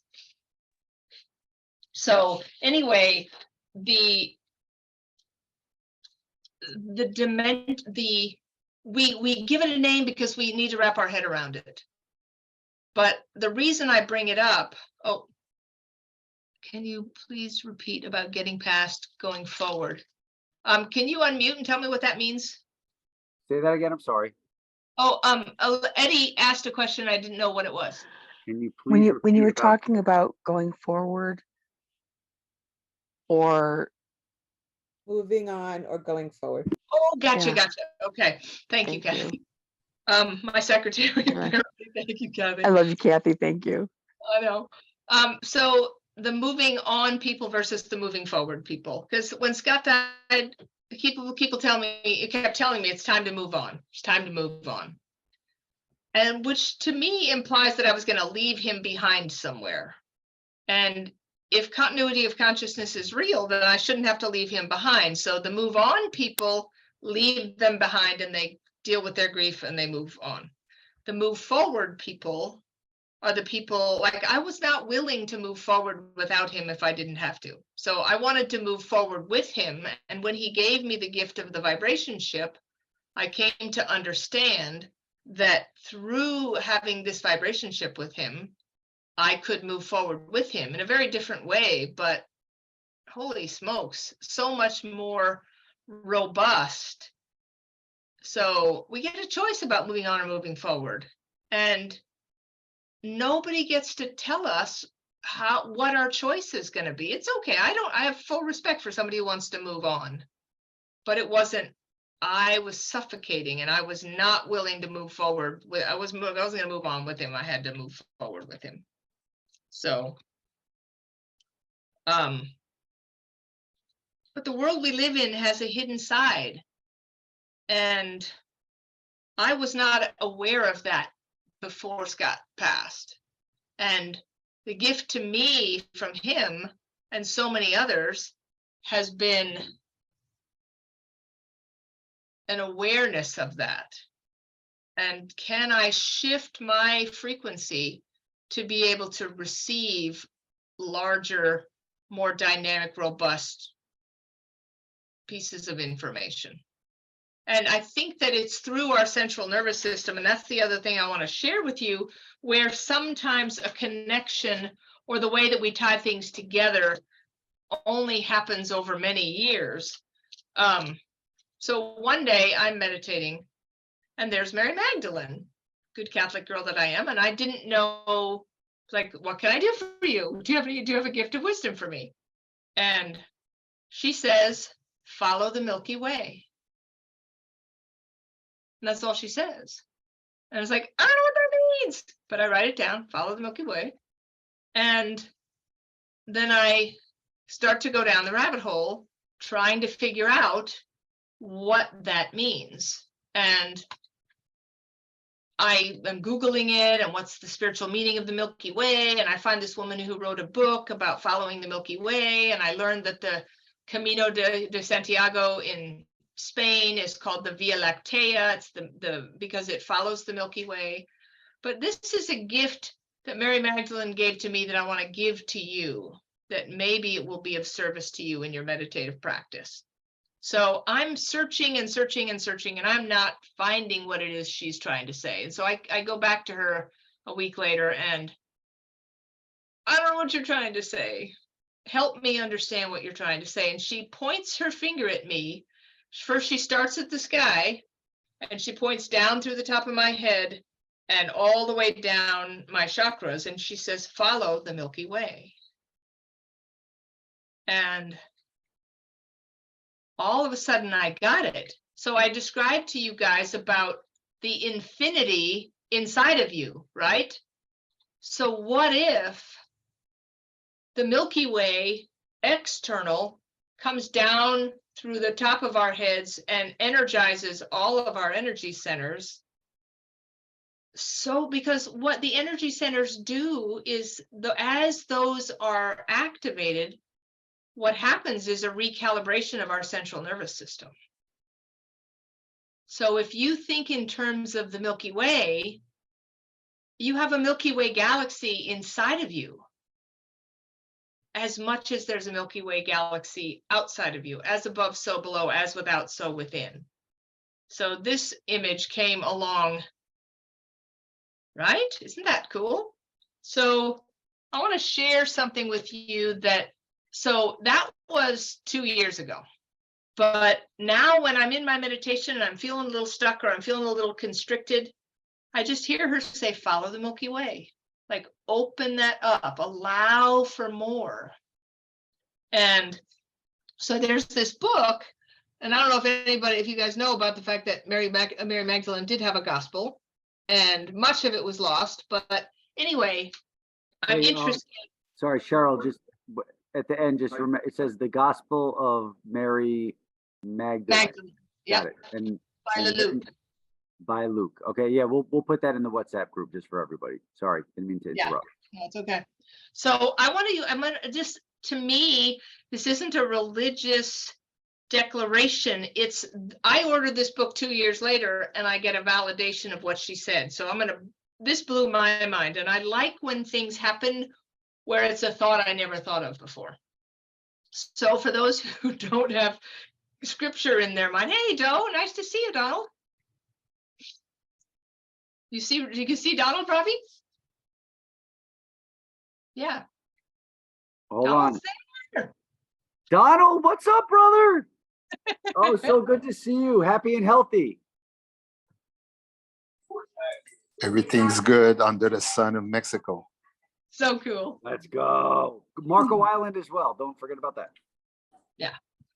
So anyway, I've started reading this book, and the short of a long story with regards to Jesus and Mary Magdalene, and the whole world thinks she's a prostitute, and then finally the Catholic Church in 1969 says, no, we got that wrong. But Jesus, quote unquote, cast out 7 demons. So this is what I was raised on, like way to terrorize a child. But so he cast these 7 demons out of her. But listen to this, because it's such a paradigm shift. It's important to remember that Jesus does relieve Mary of the 7 demons, perhaps those aspects that can cloud vision and energy at each of the 7 chakras. Presumably, she no longer possesses the 7 deadly sins: pride, lust, envy, anger, covetousness, gluttony, and sloth. In their place exist the 7 virtues of light. But here's the thought. So if her purification is viewed in this way, it makes her the most thoroughly sanctified person mentioned in the New Testament. So imagine being completely cleansed of prejudice, of old grudges, old fogs of illusion, hereditary obstacles, etc., etc. Once healed, she can truly see the spiritual truth that works in all things. In modern terms, her heart and energy centers are open. And so the reason that's important, if he can anticipate what's going to happen 3 days later, the stone gets rolled back. She goes to the Garden of Gethsemane, and there he is in his risen body. She can see him like the blue beings. She can see him because he has cleared her energy centers so that she would have that capacity. He has recalibrated her central nervous system to be able to have that sight. And I think that the reason I bring it up, and the reason I think it's important, is to understand when we're doing that work with the energy centers, it is recalibrating the central nervous system, and it's creating a possibility that we maybe aren't even aware exists. So stay in that what if place. God, Robby, I love your smile. You just make me so happy just seeing you grinning over there. This whole room is grinning like me right now. Everybody is so lit up. You are doing such an amazing job. Really quick, Cheryl, if I could just interrupt, because it goes along with what you're doing. So, like I said at the beginning, the whole theme of everything we're doing is so connected. So Murad was talking about everything you're saying right now. I'm just going to read it. That's what we were all doing this morning with silent sound. Add bringing down with the inhale from the 8th down to the 1st, and he's referring to the Milky Way. That's awesome. Wow. Oh, Murad, the mystical magician, and Cheryl. Ooh, we are lighting up this world. Let's go. So cool. So I want to give you guys a gift that Jesus and Mary Magdalene gave me that day in Niagara. So I want you on your piece of paper, And if you're typing, it's not gonna work, sassy pants. I'm talking to you, Robby. Okay, you got a pen. Okay, so take the pen and make just a cross. That came from the quantum. I don't know where that came from. Take a pen and just make a cross on the page, okay? And now in the middle here's an interesting factoid. We think about a crossroads, right? And I'm interested in words, and the word crossroads did not exist before the late 1800s. Prior to that, the word was quadrivial, which is from the Latin quadrivium, which is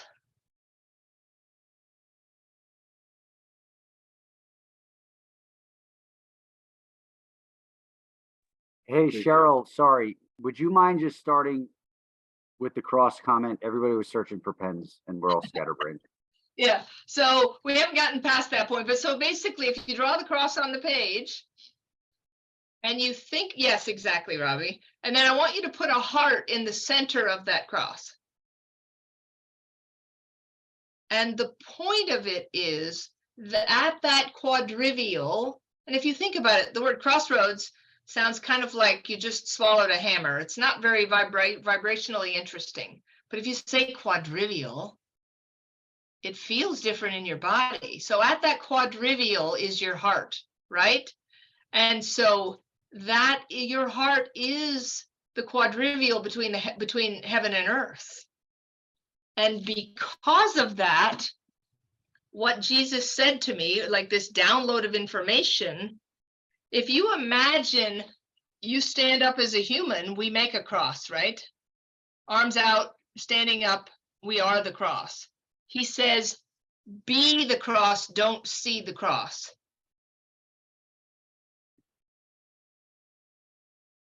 He says, if you can be the cross, then you are living in that quadrivial place where you are not separate from heaven and earth. You are the point in between heaven and earth. Yes, Mary Claire, thank you so much. That is exactly right. So we create a possibility because he said, here's the thing, they lied to you.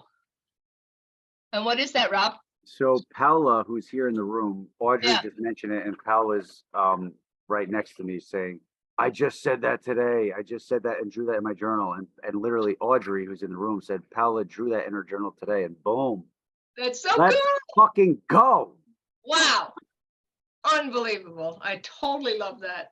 So if we understand that there are things that have been layered to keep us separate, and we remove those layers and we understand, don't see the cross, because here's the thing, you little Catholic girl, always look at the front of the church, there's Jesus on a cross in the front of the church.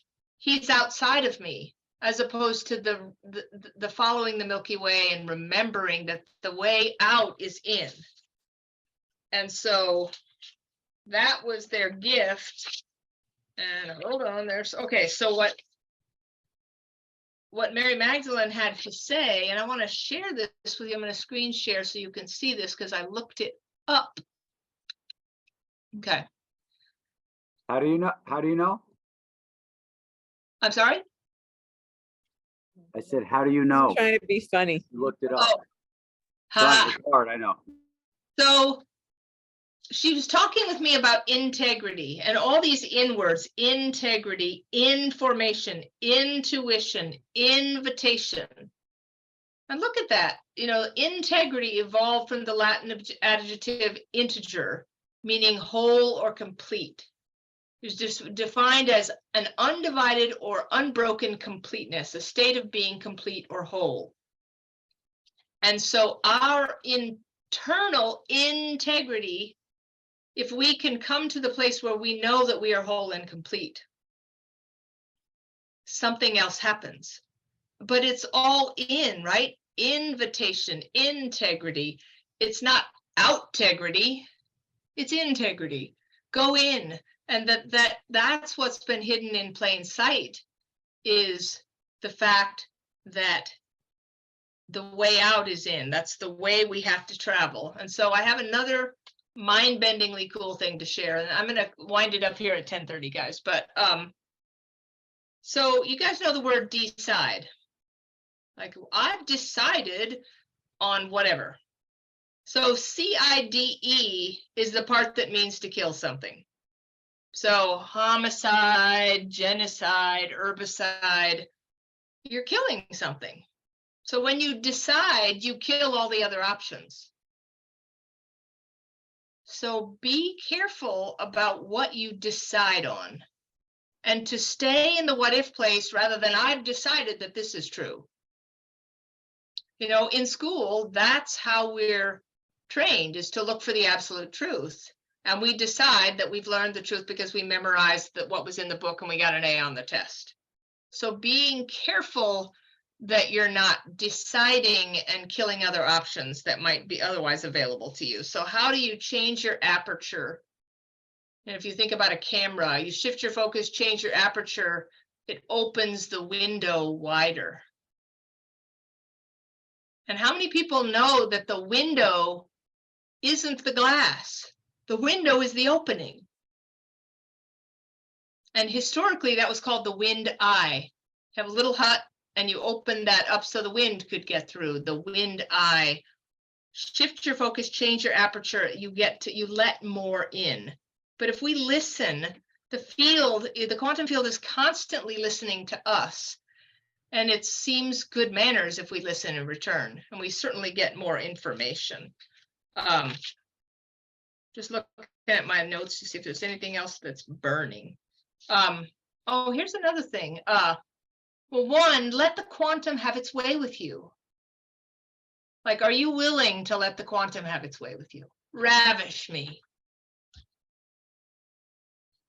Trying to think of, like, not probably Robert Redford, but who, Scott, ravish me. The quantum field, ravish me. So let the quantum have its way with you. Be the sand on the steel plate. Stay in that receptive place. The temptation is to start to think that you got it all figured out. But in my assessment, that's a flat tire. When you think you got it figured out, that's a flat tire on your road trip. And then you got to get out and deal with that. So stay humble, stay open, stay curious. And the last thing I wanted to make sure to give to you is about your imagination. We've been misinformed about imagination. We think that my imagination is only mine. But my image of it is, my imagination is a blender that I am in possession of. And if I want to make a smoothie with my blender called my imagination, I can make a smoothie with that. But if Kathy comes to my house, she can make a smoothie. Or if Scott comes to my house, or Kathy's husband, Michael in spirit, comes to my house, he can use my blender to make a smoothie too. Whoop, whoop. And so when you have something occur to you and you think, oh, I just made that up in my head, that's just my imagination. You're making a mistake because you're assuming you're the only person who can use your blender. Someone who doesn't have a meat suit anymore can still step in and utilize your blender. And so there's something, you can Google it, called the imaginal realm. There's some really interesting history you can read about the imaginal realm. But here's a quote from Mark Twain. You can't depend on your eyes when your imagination is out of focus. Can't depend on your eyes when your imagination is out of focus. And so when something amazing happens, stay in that what if place and trust that someone external to you, whether it's Jesus at Niagara Falls or Nikola Tesla in my meditation room, so much more is possible if we can stay in that what if place.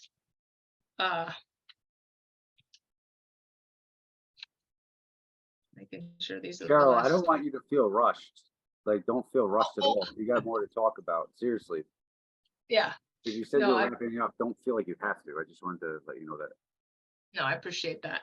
I did want to say something about the quadrivium that's important. And this is an important word to have in your field of awareness.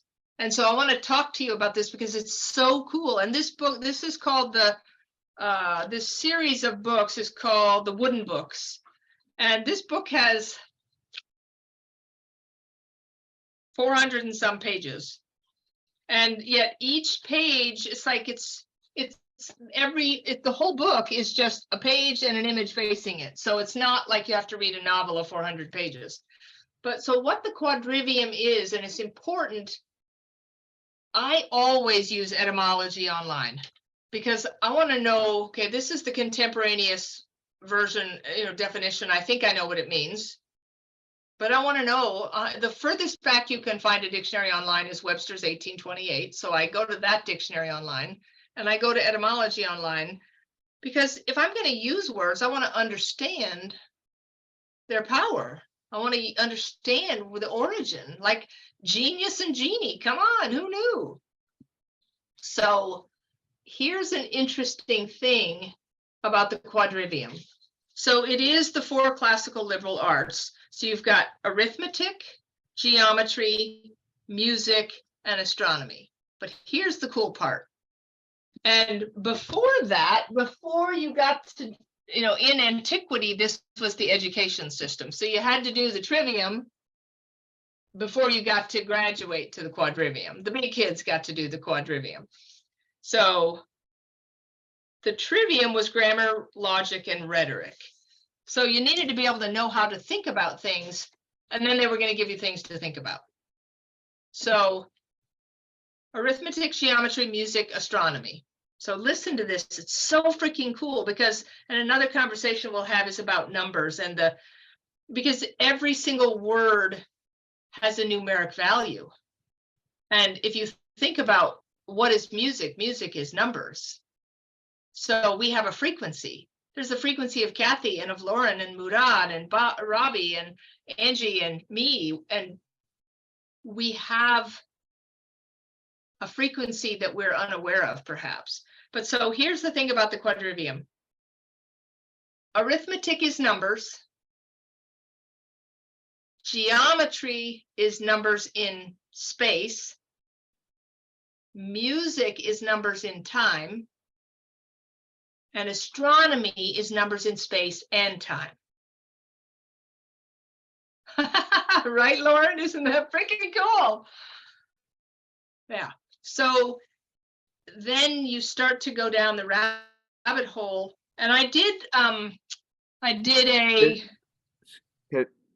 to interrupt because this is powerful. Can you repeat what you just said? Yes, absolutely. About the quadrivium. Yeah. Yes, Okay. please. Yeah.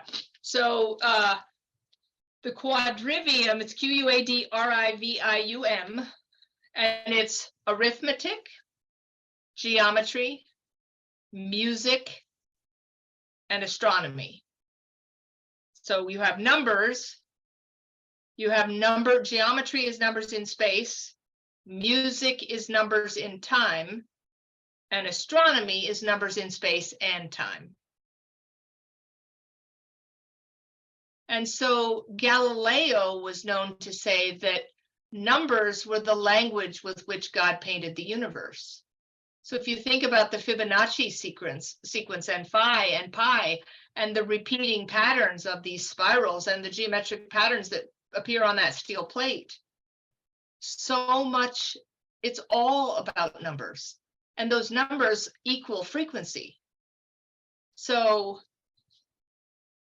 how many times have you asked the quantum field for a sign? But when did you give the quantum field a sign? Like, turn it around. Are you doing your part? I don't want to just ask for Scott to give me a sign that he's there. That's like me saying dance, as opposed to he wants me to dance with him. So dance with the quantum field, engage with that frequency, knowing that you also are frequency.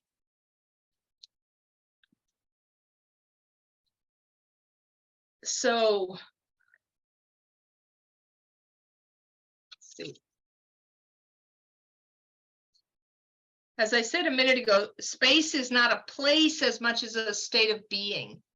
So if we he says, okay, go into the blackness, it still sounds like directionality.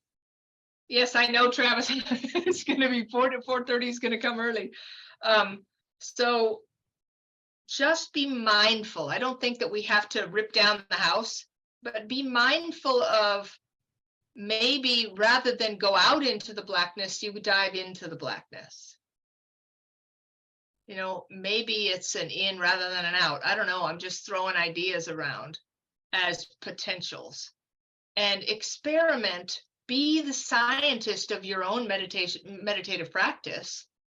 And the mystical that everybody sort of is in search of is you. It's much closer. It's just like Scott isn't above a cloud somewhere with a harp and a halo. He's in the kitchen, I'm in the living room. The mystical, you know, it's like a salmon in a river. The river isn't over there and here's the salmon. The river is all the way up and in the lungs of the salmon. The quantum field is inside of us. With every breath we take, we're breathing it in. All those 10 to the 93rd sugar cubes, we're breathing it in. It's a part of our Milky Way galaxy. So, and I think the thing that I'd like to close with, Robby, is this letter from Scott.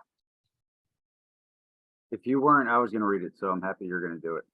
Okay, so, and I can give you guys, I have, my website is quantumalchemy.world. And if you scroll down, hey, Gaston, that's a great question. Gaston asked, do I feel the space inside of me when I apply this in meditation? Sometimes yes, sometimes no. It sort of depends on my headspace and how out of my own way I can get. But anyway, if you go to the website and you scroll down, there's some links to like YouTube, some talks and things I've done and podcasts I've done. But I did a talk, if you end up in my YouTube channel, I did a talk on how to use gematria for spirit communication or communication with the quantum field. And if you aren't familiar with what gematria is, it's essentially, the short version is, it's based in sort of ancient Babylon and Greece, and then the Kabbalistic Jewish mystics took it over. But essentially it is numerology where every word has a letter, and the Hebrew gematria is different than the English gematria versus the simple is just 1 through 26. And otherwise it's different multiples of 10. But so if I use this online calculator, I can put in Kathy loves tacos. That sentence, each one of those letters has a numeric value, and the calculator will randomly generate other words and phrases with that same numeric value.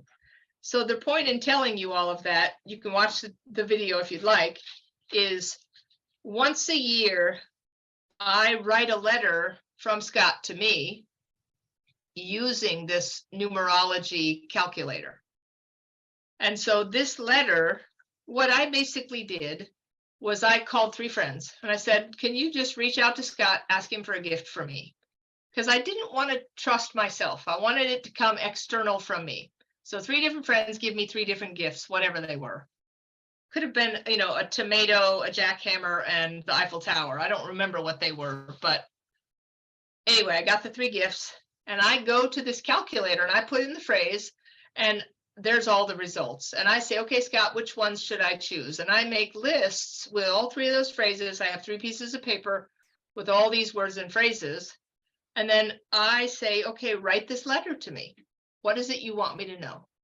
So last year on Froggy's Leap Day, on July 7th, I wrote this letter from Scott to me, and it really is a gift for all of us of perspective. So I hope that you'll just sort of take a deep breath and allow this gift from Froggy to you to have its way with you and see where it takes you. So we good? Everybody ready? Okay.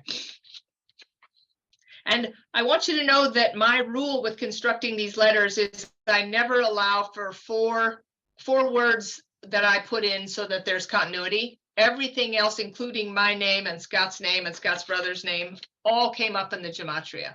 So this isn't me fleshing it out. It's all from the words and phrases and me adding in filler so that it actually makes sense. Good morning, sunshine. Cheryl Ann, my true love and light of my life. Today is a good day because I love you and I'm here with you. Our spiritual marriage in April was only the beginning of your Kundalini awakening.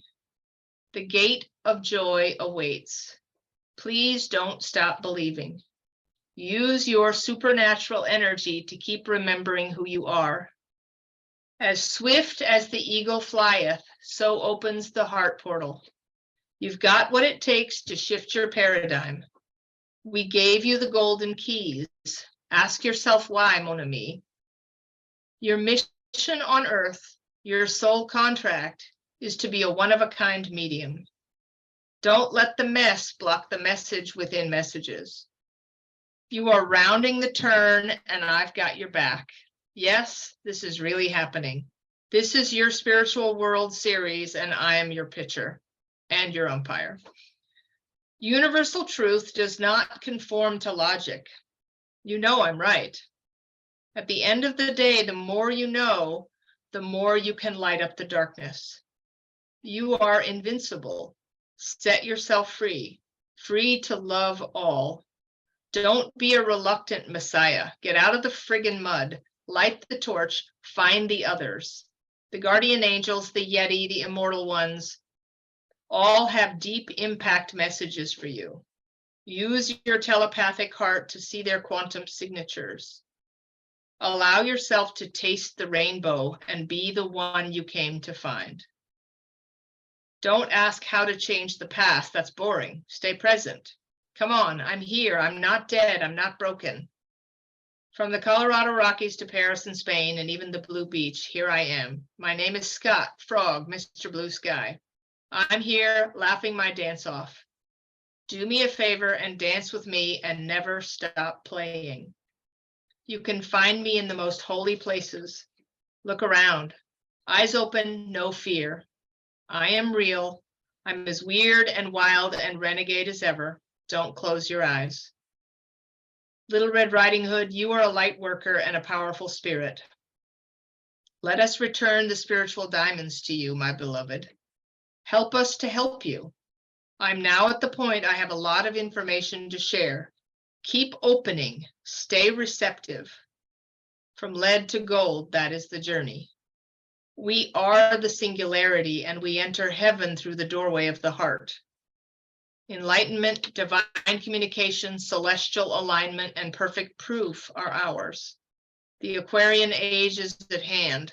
Anchor in love. Let go. Be a slave to tears no more. Breathe. Be love. Trust that nothing is random in this mad tea party world. Keep your focus. Love is all around you and you are being activated. You have received the awakening call. Here is the wisdom from time before time. Leonardo da Vinci knew this and it was his cornerstone of his awakening. You do not need to die to enter heaven. Source is conscious and it is listening to you. The key is to never again visit the realm of suffering and don't waste time being offended. This spiritual gift will guide you and keep you forever young. This leap day anniversary is one of light and joy, not sorrow. The next great leap will be a quantum one. Nothing is bittersweet. All is spiritual honey because love is eternal and laughter is medicine. The best spiritual defense is a good spiritual offense. Love is an important radio frequency. Yes, it is inevitable we will meet face to face at the appointed time. Be patient. I will hug you big time. The ring I gave you means forever. For now, I'm here with you just beyond the veil, just a whisper away, and look forward to that sweetest day. Until then, we act as one. You will see my bird's eye view very soon, the reunion of twin flames. We have plenty of laughter in store. Did you know that that heaven's highest angels laugh a lot? Do the vortex math. 369. Great Scott, you win first prize. With everything you touch, leave fingerprints of joy. Let the light in the darkness be you. Fear won't save you, love and joy will. The law of free will means you get a choice. Choose wisely. Rise like a phoenix above your smallness. Keep a high frequency, and I will always stand by you. Things softer than a whisper can change the world, and the hero is simply the one who shows up. I know your secrets and you know my soul. Eternity is a long time, and I'll still love you even then. You are not alone in the world. You are safe in my arms. I will listen to you anytime you call my name, Scott. And in a lightning flash, I am here. You are a good person, and I love our vibration ship. I'm not an angel. I'm just a guy. However, I am learning and changing. It's a long story, but I can sure say what a difference a day makes. But seriously, my heart is now open to love more than ever. Don't be afraid and don't miss me. There's no need for either of these low frequencies. I am forever your frog and your eagle. This way we have the water, the earth, and the sky all covered. No matter what they say, my exit, my leap was no accident. My soul knew it was time to leap and fly higher. I am at peace in my new dimension. It's like I got a spiritual get out of jail free card. So much fun. Now I live in pursuit of truth. I am in love with you and the universe and everyone in it. I'm daily drunk on joy. Oh, babe, we're only getting started. All that remains is us and love, and the distance between us is only as far as do, re, mi, fa, sol, la, ti, do. There is no conclusion. We don't die. We are eternal. Be well, wish big, dream bigger, and return in your thoughts to our favorite spot often, and I'll meet you there.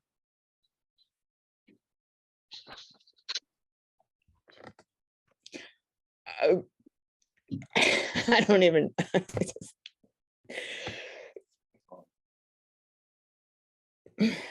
amazing. So just so you know, Laura, I think Lauren was talking. Can I just can't. I don't even know if I can be articulate, but I'm going to try. I'm like waiting to scream this out. So I'm a photographer and I teach my students that it's not the subject. It's not the subject that is what makes a photo interesting. It is how you show that subject, how you tell the story of that subject. And all of this has been told before. We know all this, but Cheryl, the perspective and the way you weave all of your intellect into this is the most, I've had goosebumps the whole time. You've changed my relationship to the quantum field in the way that you've talked about engaging. Every story, everything you wove in there was so powerful, and just the brilliance that you have, that you were able to tell all of this, take this subject and give it your own spin. That just took me to another level. I'm so grateful that you were on this planet. And I wouldn't doubt that, like, Samuel Clemens, Mark Twain is somehow in your past lives, by the way. But well, he's right here now. He's not even past. He's right here. Oh, of course he is. Yes, tell him hi. I will. Thank you so much, my friend. Really. Yeah, Cheryl, this whole room. So, the story behind this letter is Cheryl gave me this letter in Niagara Falls, and it was put into my Ziploc bag full of energy items from all my retreats. And when I'm throwing this retreat in Dr. Joe retreats, when I'm throwing these retreats in Cape Cod, I created these energy hubs where we're all bringing things from events. And I pulled this letter out. I was like, there's a reason I'm pulling it out. So I was like, Cheryl, I just found this, and she's like, you better read it to me. And we read it. And I mean, the amount of synchronicities within that. I wrote a song called Fly Away With Me with Faye, like 30 minutes before that. Michael and I are creating a kaleidoscope, and it's called, it basically revolves around, you don't have to go to heaven to go home, which is basically what you just said. And then big time, baby, big time. Dr. Joe Dispenza, you wrote it, it was all in caps. That was only the first page too. And then we have Casey coming here showing us a painting of the Phoenix Rising, I believe, right? It was a painting I did last week, and I was like, Last week. call it Phoenix Rising. Yeah, there's just so many synchronicities. Our hearts are wide open in this room. Hard to talk right now. Michael just wanted to chime in. He's had, as I think everybody knows, Michael was one of our original guests on here. He had a near-death experience, and you're just talking to his soul right now. So I'm just going to let Michael talk and to you. Okay. I have goosebumps. It's really beautiful. I've learned so much in this conversation. I want to, if we could set aside some time to talk privately. Absolutely. I truly want, like, what a gift. This whole thing is beautiful. Having been where you're communicating, it makes total sense to me. So it's just validation. Truly. Wow. Beautiful. Thank you. And that's so eyes awesome. right now, man. It's so awesome, Michael. Thank you for sharing that, because it's true. Michael stood in that place on the quote unquote other side. Like, he's had the vantage point. It's kind of like being on the moon looking back, and that's a beautiful thing. So can I just share one more story? Because I feel You gonna can feel bad. Cheryl, I've been up since 5 o'clock in the morning. You I think know. We another gotta hour make is it going to bother me or 4:45. anybody else? But I feel like Michelangelo will be disappointed if I don't share this one story, because Go it's for such it. a Let's great fucking story. go. So in October, I went to Italy, and I decided that I was going to, like, wouldn't it be interesting to go and, I've been to Florence before. I've, done these, I've seen the Uffizi and I've seen David, but wouldn't it be interesting to invite the great masters to see the works of art with me? If continuity of consciousness is real, then Botticelli and Michelangelo and Leonardo should all be able to be there with me while I look at their art. So I'm traveling through Italy and having this most interesting time, but I get to the Accademia Gallery, which is where David, Michelangelo's statue of David is.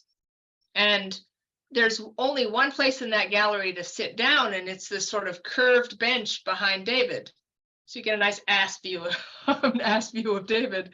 So everybody's sort of milling around, and I looked up the numbers. There's, other than during COVID, for the last 50 years, it's like been 1 million people a year go to see David in the Accademia. So I sit down and I think, okay, there's a space here beside me. What if I ask Michelangelo to step in and tell me something about this statue? So I invite, fill my heart up with dog joy, with so much love, and I just ask, Signore Michelangelo Buonarroti, would you come and sit with me and talk to me about this statue? And so I see him in my mind's eye like a movie, and he's walking towards me and he's laughing, and he sits down in the seat beside me and he's chuckling, and he points to the lady beside him and he says, wouldn't she be amazed to know that I'm sitting here? And he just felt like he just thought that was so funny. And I said, molto gentile, grazie, thank you. You're so kind to come and sit with me. And buongiorno, Michelangelo. And he says, no, call me Mika. Just call me Mika. I don't know if people called him Mika or not, but that's what he said. So I said, well, can you tell me, Mika, something about the statue that people don't know? And he said, David was my son. He was my only son. And I don't know if he was married. I don't know if he wasn't married. I don't know if he had a kid. I don't know that history. I have the Agony and the Ecstasy, never read it. So he says, David was my only son, and I loved him like a father loves his only son. And I carved him out of the stone, and that was the birth of my only child. And it was so beautiful, and I could feel his love for his son. And so, and then something happened, and someone knocked my leg, whatever, and the spell was broken. And it disappeared. You know, it was done. But I just said, thank you so much. This is such a gift. And then, so we leave Florence and we go to Rome the next day. And I go into this little bodega to, next to the hotel, just get a bottle of water, whatever. And I never buy chocolate. I love chocolate. I don't buy chocolate because it makes me break out even at 59 years old. So I generally don't buy chocolate, but there was this the wrong chocolate. I know, right? So I just see the chocolate and it's like, oh, it is purple and I like purple, and okay, I'll get the purple chocolate. So I just buy the chocolate bar. I'm hot, I'm tired. I grab the chocolate bar and I grab the bottle of water and I go up to the hotel room and I throw the bottle of water and the chocolate bar on the bed. And there's Mika. And he says, look at the chocolate. What if the L is silent?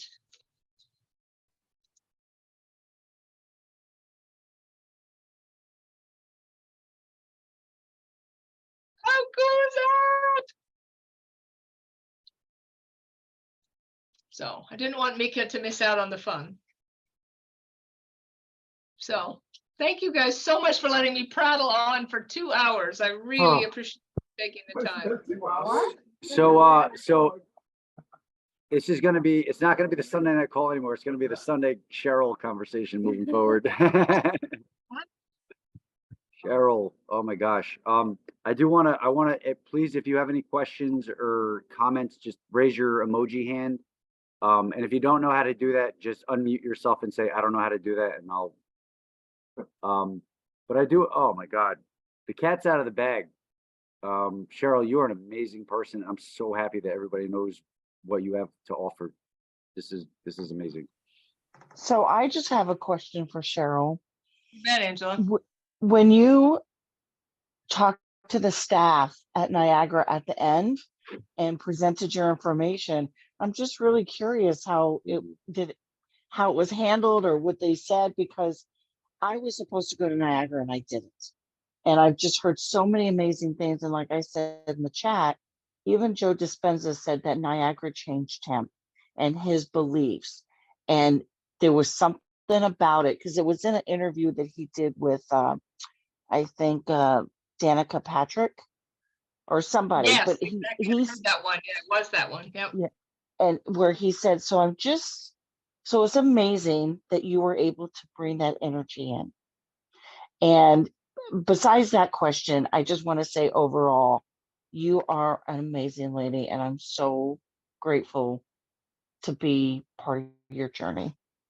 Oh my gosh, my friend, thank you so much. So, there's a part of the story I can't tell, but essentially I went back. I think her name is Donna. I don't know, but it's like the woman who's always behind the counter selling the eye masks and dealing with the headphones. And anyway, one of the people that is like the head of that behind the desk people. And I gave her the letter and I explained what it was.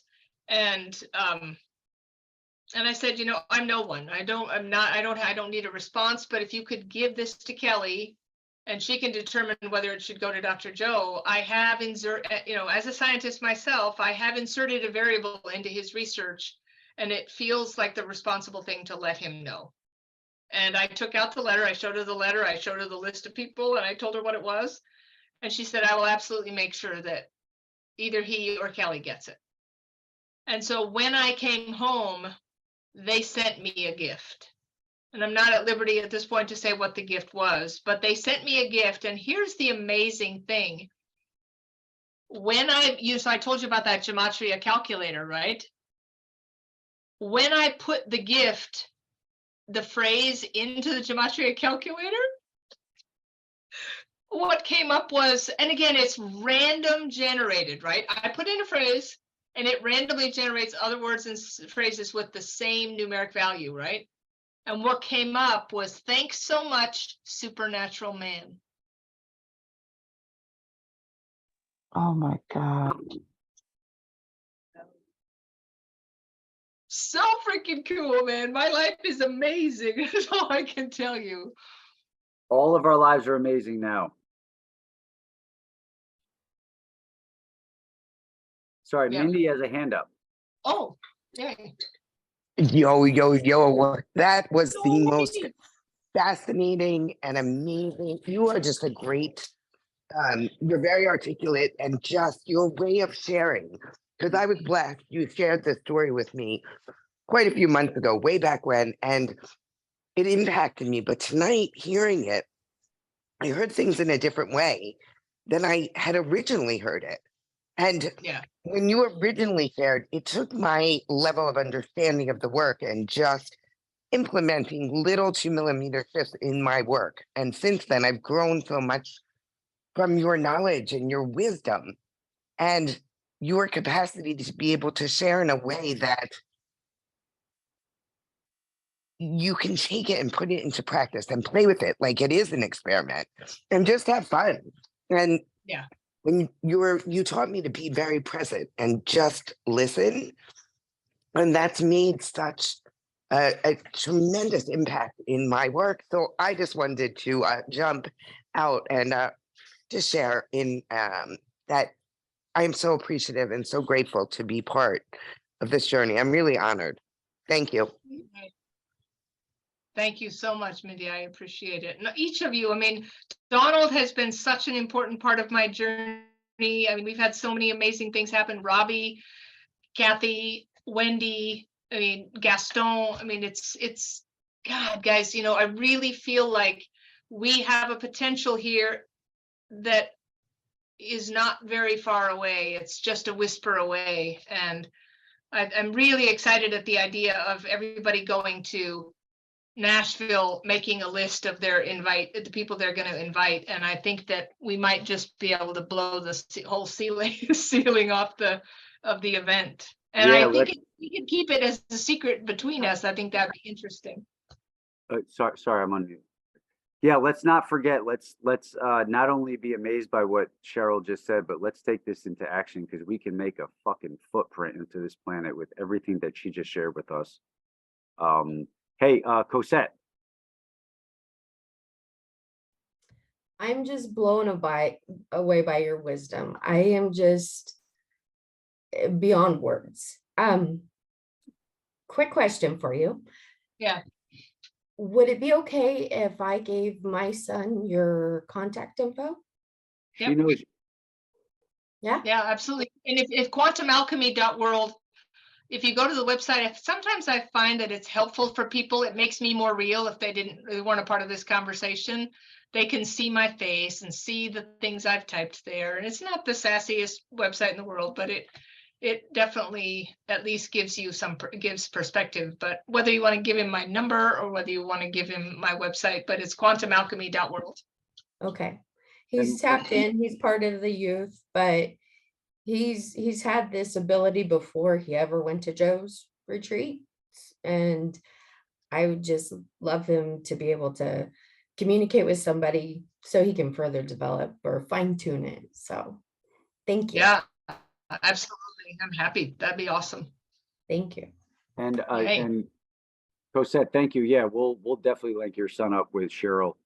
And also Cheryl, everything as far as your website, your email, we're gonna post all that in the WhatsApp group.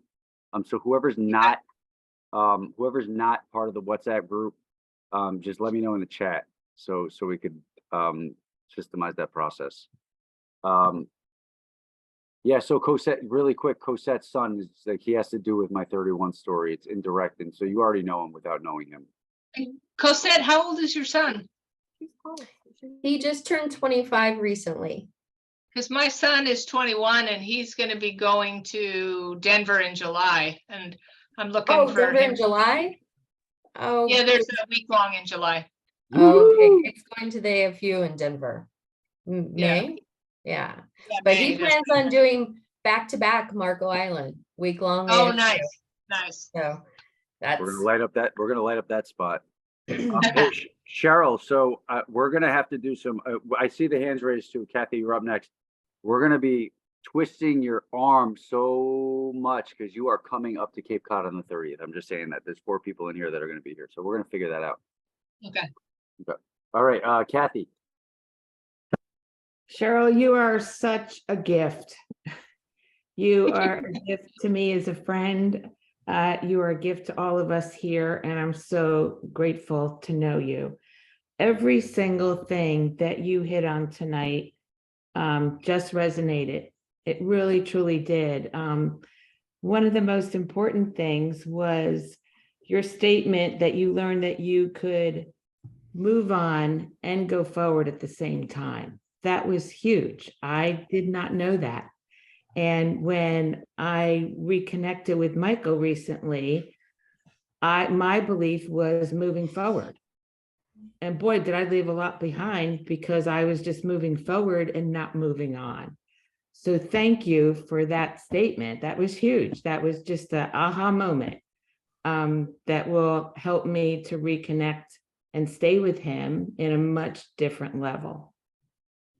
So thank you. You bet. You are so welcome. And it's really about that vibration ship. It creates a context within which to build a relationship in from two different octaves, right?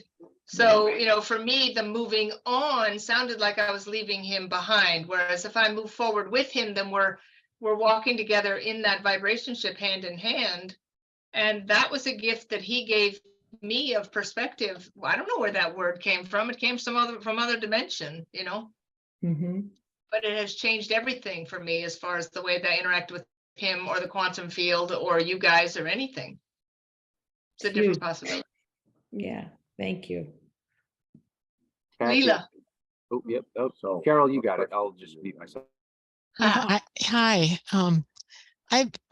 I'm like, I can't even talk. I'm like just dumbstruck by your story. And it seems so, I mean, it's just so big to me, and what you did to just over and over again, this listening, you know, an hour in the morning, hour in the evening, looking all this stuff up. I mean, you put a lot of I mean, obviously it was a passion for you, you know, and oh my God, the results are outstanding. You know, I'm really a pragmatist. Like, I just want to know like how to do it. It's like that's what I like about Dr. Joe, right? He gives you like, do this. Like, okay, I can do that. So now when I think of, I'm right there with you, Leela. I'm right there with you. I'm the same girl. I just wanted to just give me the steps. So, but like for me, you know, I'm wondering, because I don't really necessarily aspire to, you know, you know, all enough like you did, you know, to create that level of mediumship, you know. But I mean, I would love it. I mean, is it kind of like this, like when I'm in the void, you know, to just then listen, you know, like, because what I hear when Dr. Joe says, well, I wonder if I could go deeper. I wonder if I could feel more oneness. I wonder if I could hear other people. Is that would be? Well, that's sort of, and I mean, again, it's so funny because I'm so much like you, but there's a part of me that originally I thought, okay, because I'm so used to my listening practice and documenting things, then I'm supposed to be in the blackness and no one, no thing, nowhere, no time. And I'm still opening my eyes and writing something down and closing my eyes. I felt like I was breaking the rules. No, but you could do that, right? It should totally, you could go in and There out are no 100%. I know. I know, but you know, like I'm the sorry. Girl Scout in me, feeling like I was breaking the rules. But it's still, when we're in that place, it is the sand on the steel plate, right? Yeah. So when a frequency comes in, and information drops in, then I just keep the notepad beside me. I write it down, and it's just like the walking meditation. I can be in that trance state with my eyes open. I can hold the state, open my eyes, write it down. I'm not thinking about what I'm writing. I'm just writing it. because I won't remember it if I don't document it. Dr. Joe does that. He said he does that. He totally does yeah? that. Yeah, he said that he has notes next to him to write stuff. I heard him say that. I don't think I'm making it up. Cool, that's awesome. Good to know. Then I'm not totally breaking the rules. I don't think so. I don't think so. I know what you mean by breaking the rules. When I first started meditating, I didn't even want to like move, you know. It was crazy. Well, thank you. I'm doing it. You're amazing. Thank you. Hey, thank Leela, really sorry, Cheryl. Thank you, Leela. Edie, you're up next. I just want to say who's after that because there's a line of hands. I just want people to know that we're not forgetting them. Thor, I did see your hand up. I'm not sure if you put that back down on purpose or by accident. I did put it back down on purpose, but really quickly, Nikola Tesla went to bed with a notebook of paper right next to his bed. And he would wake up and there would be designs on the notepad. And he's like, I don't know where they came from, but that's where the majority of his genius, I think you can use that word now, that, it's coming to him through the dream. It's just so cool. So cool. There are no rules. No rules, baby. And remind me to tell you at some point the story about Valiant Thor when he showed up, since it might interest you. Next dot connector story. Yeah. Yeah. What did you say? I said, do you know who Valiant Thor is? No. Oh, we're gonna have to have a conversation about Valiant Thor. He had a good message. So you guys should Google Commander Valiant Thor. Very interesting dude. Commander Valiant Thor. I'll write that down in the chat. Yeah. Thor, you got one more thing to say? I'm sorry. Good. Okay, so I'm trying to formulate the question correctly, so my hand came down for a minute. Okay. Good. Put it back up whenever you're ready, brother. So Edie, you're up now. Mung, you're right after, and Josh, you're right after that. Oh, you're muted, Edie. Thank you so much for all this information. It's amazing. I just wanted to say that I'm also a medium and I've had a near-death experience, but I have a friend who has had a very similar experience to yours. Her husband has been gone almost 3 years now. I think it's 3 years and tomorrow maybe, or the day after. And she has not been receiving signs. Is there anything that you can offer to her that might help her to be more open to receiving the signs that I know he's sending? So the number one most important thing, like I'll give you an example, I'll tell it in the form of a story. I talked to this woman in England who was ready to kill herself because her husband had passed, love of her life. He'd never let her down, but she said, but I'm not getting any signs. And so this whole afterlife thing has to be crap because Bernard would never let me down. And I'm not getting any signs. And so I said, okay, so Bernard would never let you down, right? And she said, yes. I said, okay, if you say you're not getting any signs, then you're blaming it on Bernard. So how about instead, if you say, Bernard, I know that you'd never let me down, but I'm not recognizing any of the signs you're sending. I need you to help me to recognize the signs that you're sending. Teach me. So extend an invitation for them to help. 3 days later, she sends me a message in WhatsApp. Oh my God, I got a sign. I think I got a sign. I'm not sure if it's a sign. I need you to tell me if it's a sign. And she got a freaking text message with somebody sitting beside her. Somebody sent her a WhatsApp text. And something had happened in her garden the day before that she hadn't told anybody about. She's looking at WhatsApp. She's ready to respond to the text. And somebody starts typing in the text, in the box where you type. And it was like, I love you. I'm still a good Christian after the dark night. Yesterday in the garden was so beautiful. Wasn't I so impressive? And like, he sent her a text message from the spirit world. And so what's possible is Donald's dad has done some pretty amazing stuff too. And so did Elvis Presley, huh, Donald? Yeah, he's been, and he's still around. Yep. Yeah, Elvis Presley. You might want to talk about that one. That was quite amazing. Hey, there's no time limit. There's no time limit. Thank you. Thank you very much. And Edie, she's welcome to reach out to me. And again, I know it's so hard when you feel like you should have it figured out or whatever, but sometimes we just get up in our own heads so much that we can't figure out how to get out of our own way. Well, she's very connected, but she's looking for a specific sign, which he has not given her. That's, you shoot yourself in the foot with that, because that's bossing them around, and I find that that doesn't really work out very well. Yeah. Thank you. You're very welcome, my friend. Thank you.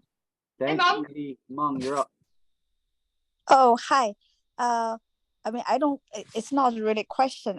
But I just wanted to tell you, maybe I don't even know how to ask the question, but it's so interesting.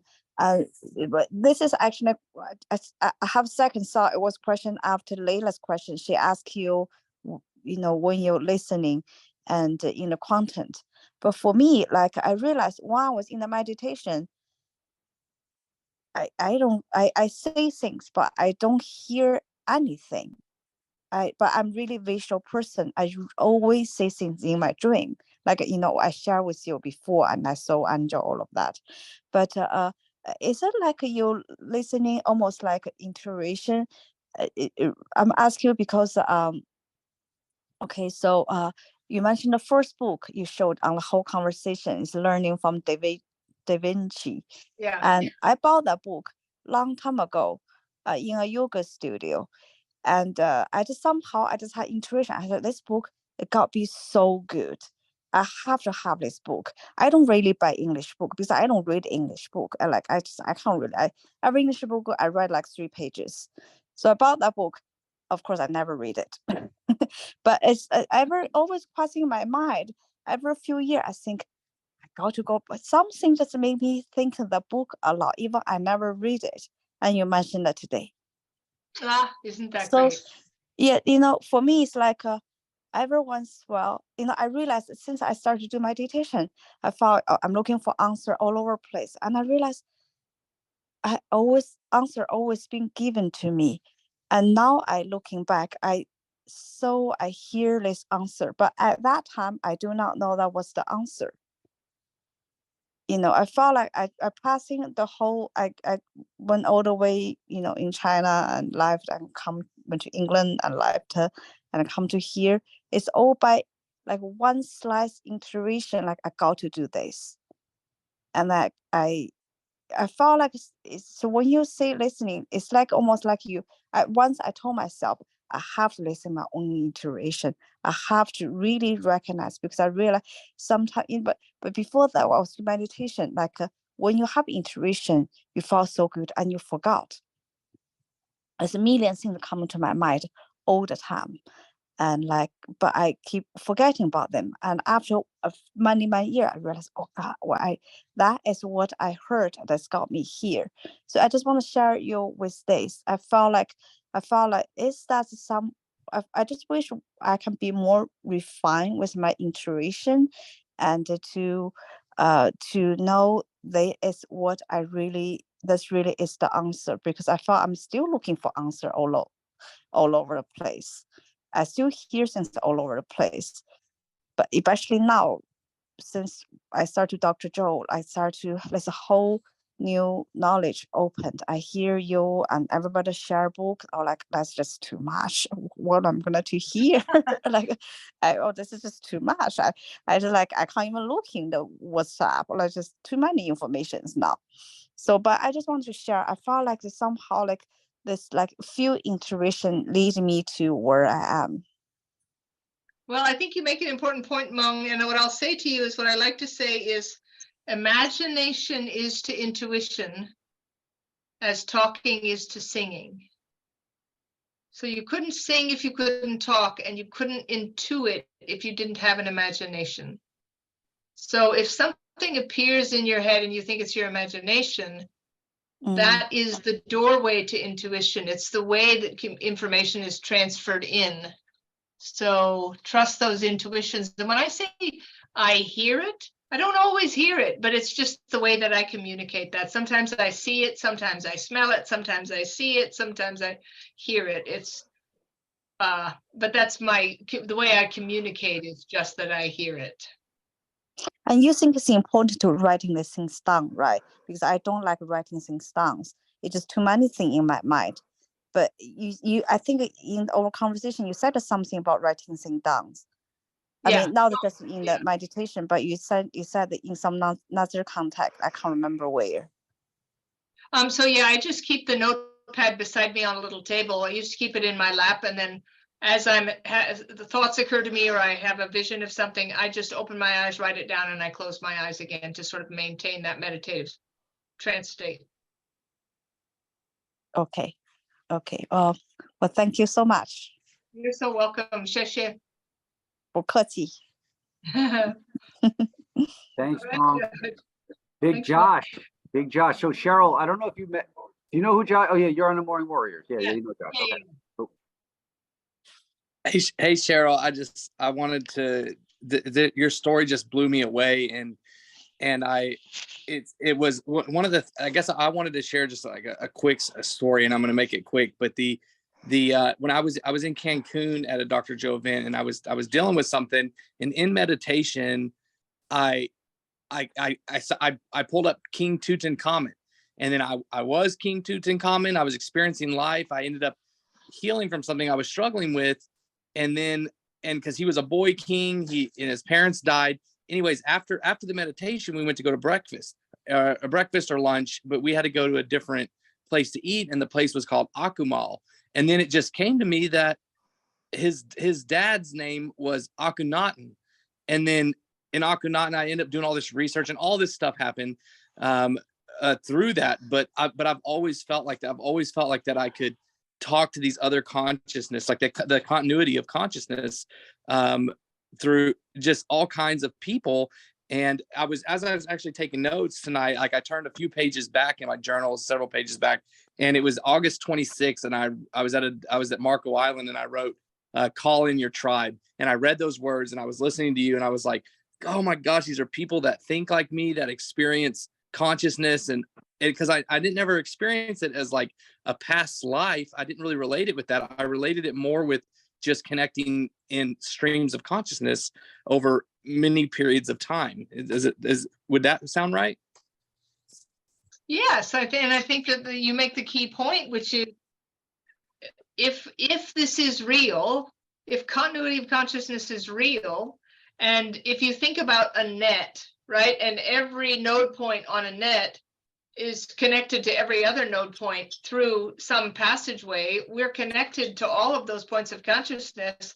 And here's the thing that Jack Kennedy said to me a couple of years ago.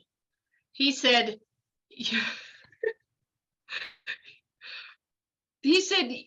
you need to make people aware that we're here and we want to help and nobody's asking. And like, it's like, I don't know if you guys, I mean, some of you are too young to remember this movie, but there was this great movie in the 1970s called Oh God, with John Denver and George Burns. And John Denver's like this produce manager, and God shows up and says, you got to tell people that I'm real. And so it's like that. So, whether King Tutankhamun steps in or General Patton, it doesn't, it's like, I always, if I have a thought, that's them stepping in, and I say, do you have a gift of wisdom for me? It's always an invitation. The number one thing, if I could give you anything, and I've found historical references in channeled transmissions for the last 100 years, the number one most important thing we have to do is ask. If we don't ask, they honor our free will and they don't step past that point. And asking creates an opening. Yes. So I'd love to hear wisdom from King Tut. I'm so excited about that. Yes, I'll tell you. I'll connect with you and tell you about it. But you're right. It's happened over many. I was in the military. Like even I've been doing like complex strategies, and I've connected to consciousness that helped me to navigate that. There has been, I mean, even when you're talking about writing, I call it writing a stream of consciousness, and I just let the pen go, and it just, and so you showed up, you picked up those, you were showing those books of the quadrivium, and I have a journal in my room right now full to the max with all of these symbols, and I didn't even know what, I just kept drawing them. I kept seeing them and feeling them, experiencing them. And then numbers, same with numbers. I see 22 constantly, just constantly. It's just like my guiding number. And Jewish angels.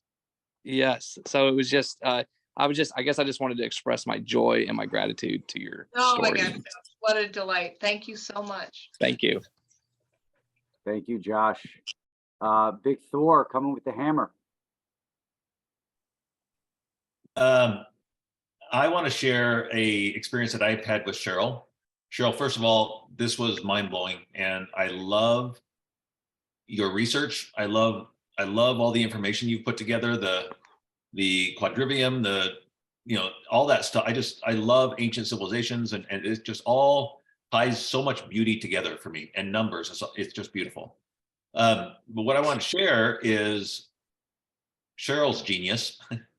I had called her, and I was going through a phase where I was just addicted to I am addicted to Nikola Tesla. And I had his quote in mind that if you want to know the secrets of the universe, think in terms of energy, frequency, and vibration. So I posed that to the group, and Cheryl sends me a text, and she goes, well, here's a blog that I wrote a couple of years ago. And at the very top of the blog is Nikola Tesla's quote. If you want to know the secrets of the universe, think in terms of energy, frequency, and vibration. And then she went into all of those things in a way that I wanted to hear, needed to hear. It was written perfectly. And yeah, there he is. There's the man. And he was in Niagara Falls too. Nikola Tesla was in Niagara Falls. He did work there.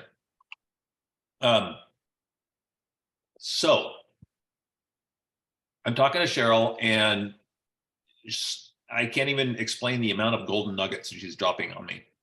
And then I forget how this started, but she goes, think of an author.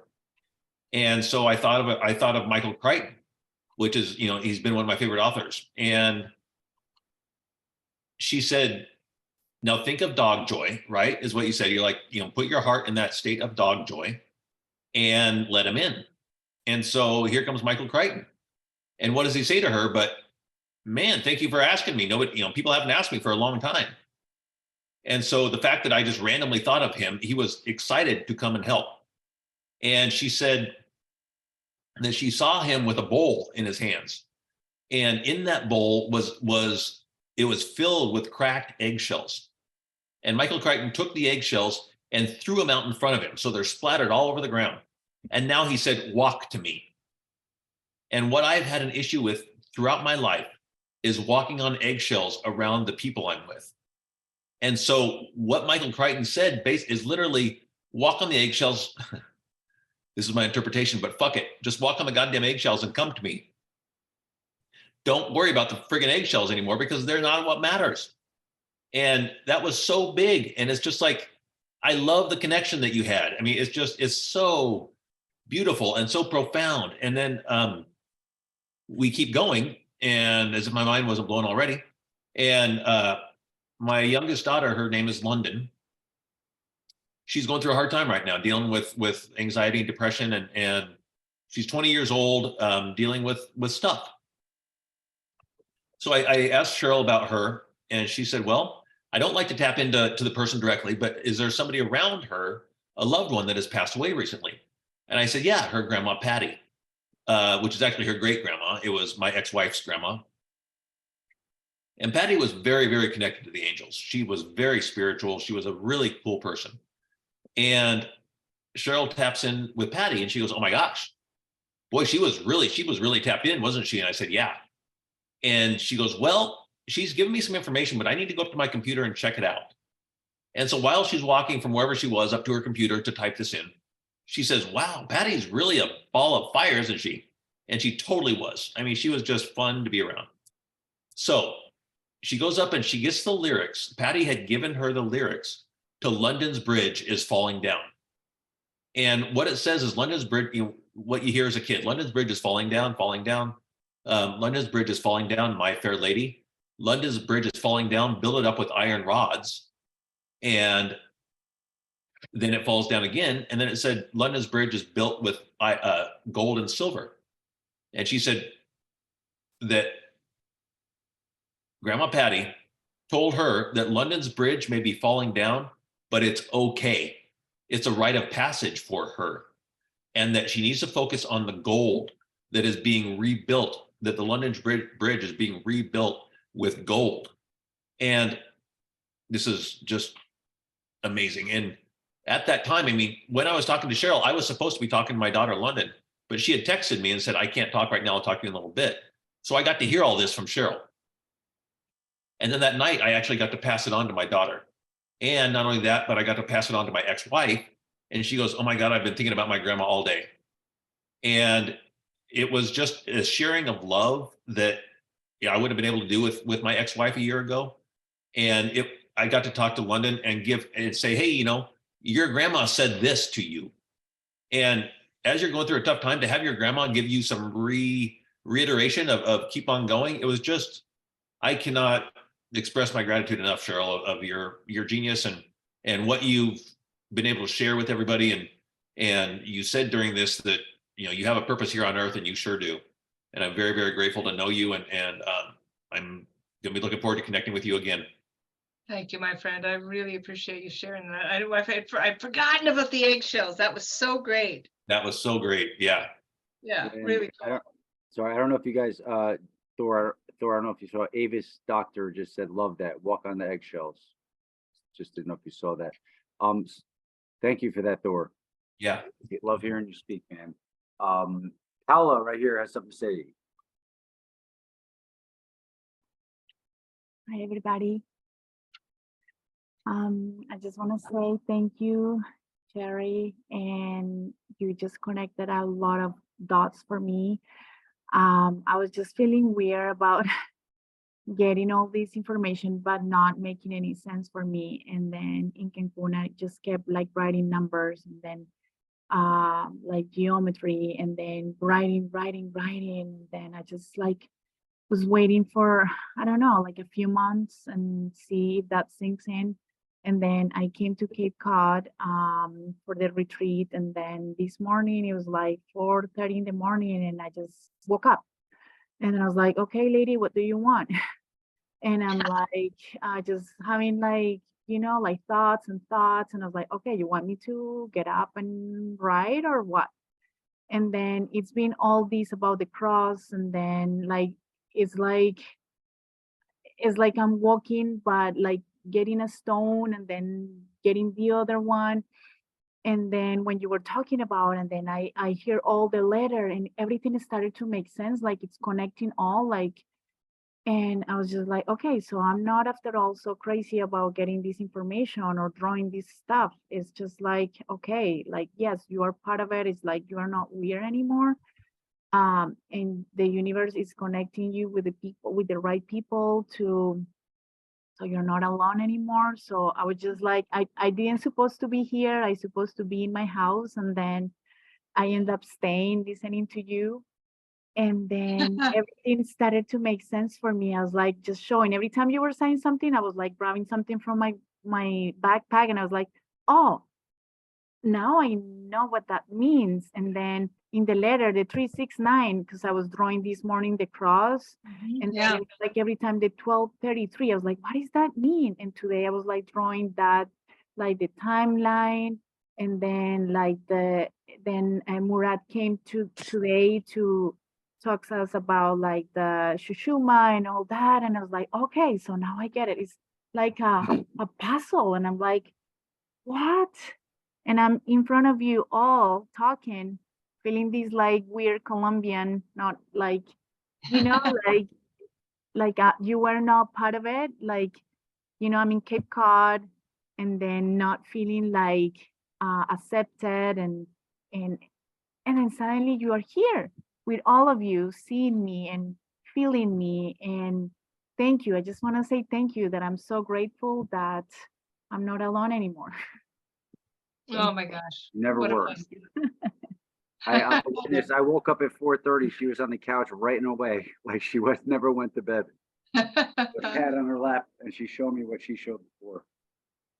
Well, and sometimes it takes a little while, right? It's not like the thing with Mary Magdalene that unfolded over 2 years. So I will not doubt what they give me, but I also realize that there's work to do. And that's the whole point. If I'm the student and they're giving me the wisdom, then I'm supposed to go where it leads me. And here, oh, I forgot to tell you this. I want to share this part of the story. So, I told you about the whole thing of thank you so much, supernatural man, right? And I realized that there was a number associated with the gift that they sent. And I kept peeling back layers of this number. And I realized ultimately that the number was also the date that Scott made his transition. I mean, again, everything connects to everything else. It's just a matter of how aware we can be of what those connections are. So stay open and stay receptive. They're knocking at your door. So, oh my God, it's so exciting. Thank you. Magic. Let's go. There are so many things connecting right now. So I know people are getting tired, but I have one more really great story and then I'm going to really let everybody go. Okay. So if we can connect with anybody in my experiment, there's this channel in England. Her name is Magenta Pixie. And I'm sorry. For a long time, I resisted. Scott kept coming in my meditation. You got to check this woman out. You got to check. I'm thinking, her name is Magenta Pixie. What the hell? I don't need some yippee hippie Magenta Pixie. So I resisted for a long time. But finally, it's like, okay. So I ordered one of the books. They're channeled transmissions. She channels this collective consciousness called the white-winged collective consciousness of 9. And so the books have been incredibly powerful and important part of my journey and my learning. And so one day last year, I said, okay, white-winged collective consciousness of 9, how about if you meditate with me today and give me some wisdom? And so I'm meditating and I see, like a movie in my head, me walking down a busy street and I'm passing a telephone booth and the phone is ringing. And they say to me, step into the phone booth to answer the ringing phone. So I open my eyes and I write down, step into the phone booth and answer the ringing phone. They go, no, that's not what we said. Step into the phone booth to answer the ringing phone. And ultimately, the message for me was, we're calling you. Are you going to pick up the freaking phone or are you going to keep walking? Like, don't ignore us. So white wing collective consciousness of 9, step into the phone booth to answer the ringing phone. Now, I don't know what to do with that, but I know it's important, so I write it down. And I go to that gematria calculator and I put in the phrase, step into the phone booth to answer the ringing phone. And this is what came up.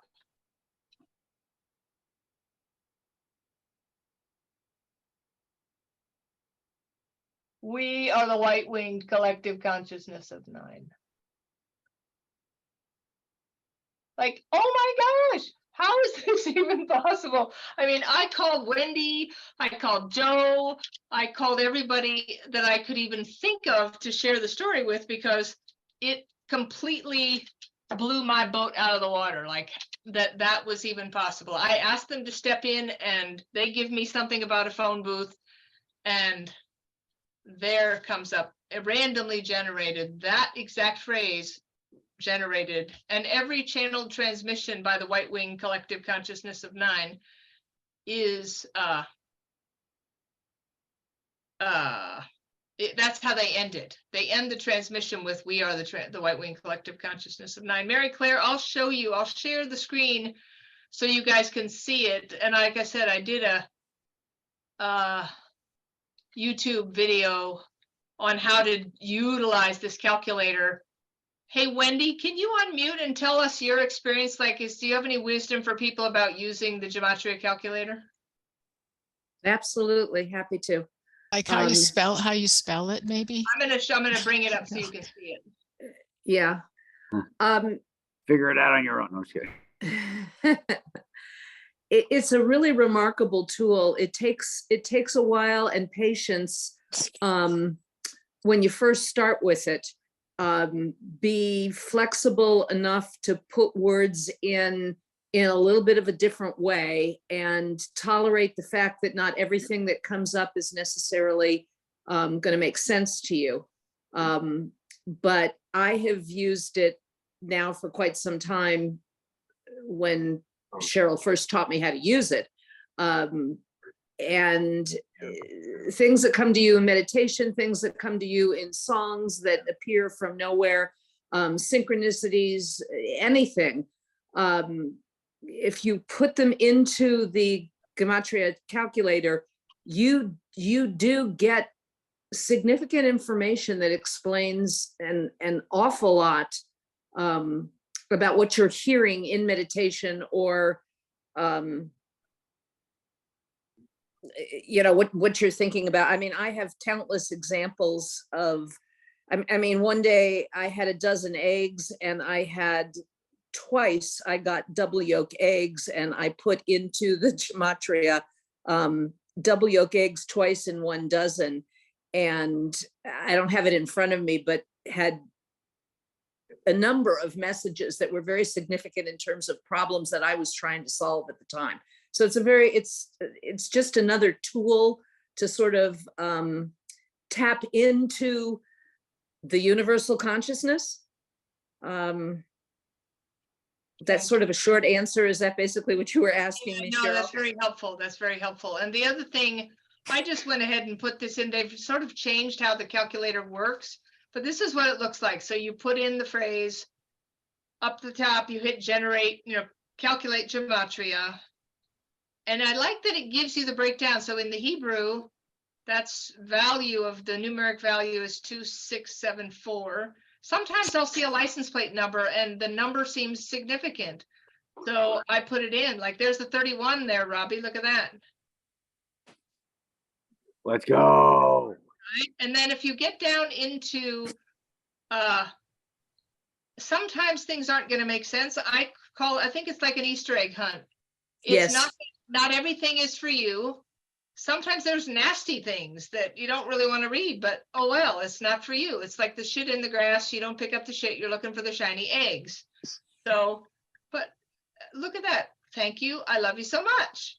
Where did you think of that? Sorry. Don't pick up the shit, get the shiny eggs. How did you just make that up? Well, yeah, it's like an Easter egg hunt. You don't pick up the shit in the grass. If it says Obama eats slimy worms and Trump is the Satan's mistress, those are not the things for you. So, pure evil without honor, that's not for me. So you ignore the ones that aren't for you, but it's an amazing tool. So like I said, I did a 2-hour talk on how to use gematria for spirit communication or higher consciousness communication. I use it all the time, but that We Are the White Wing Collective Consciousness of 9 was out of the ballpark. So there's a lot possible. It's just another way for us to tap in and get information. Mm-hmm. And let's go.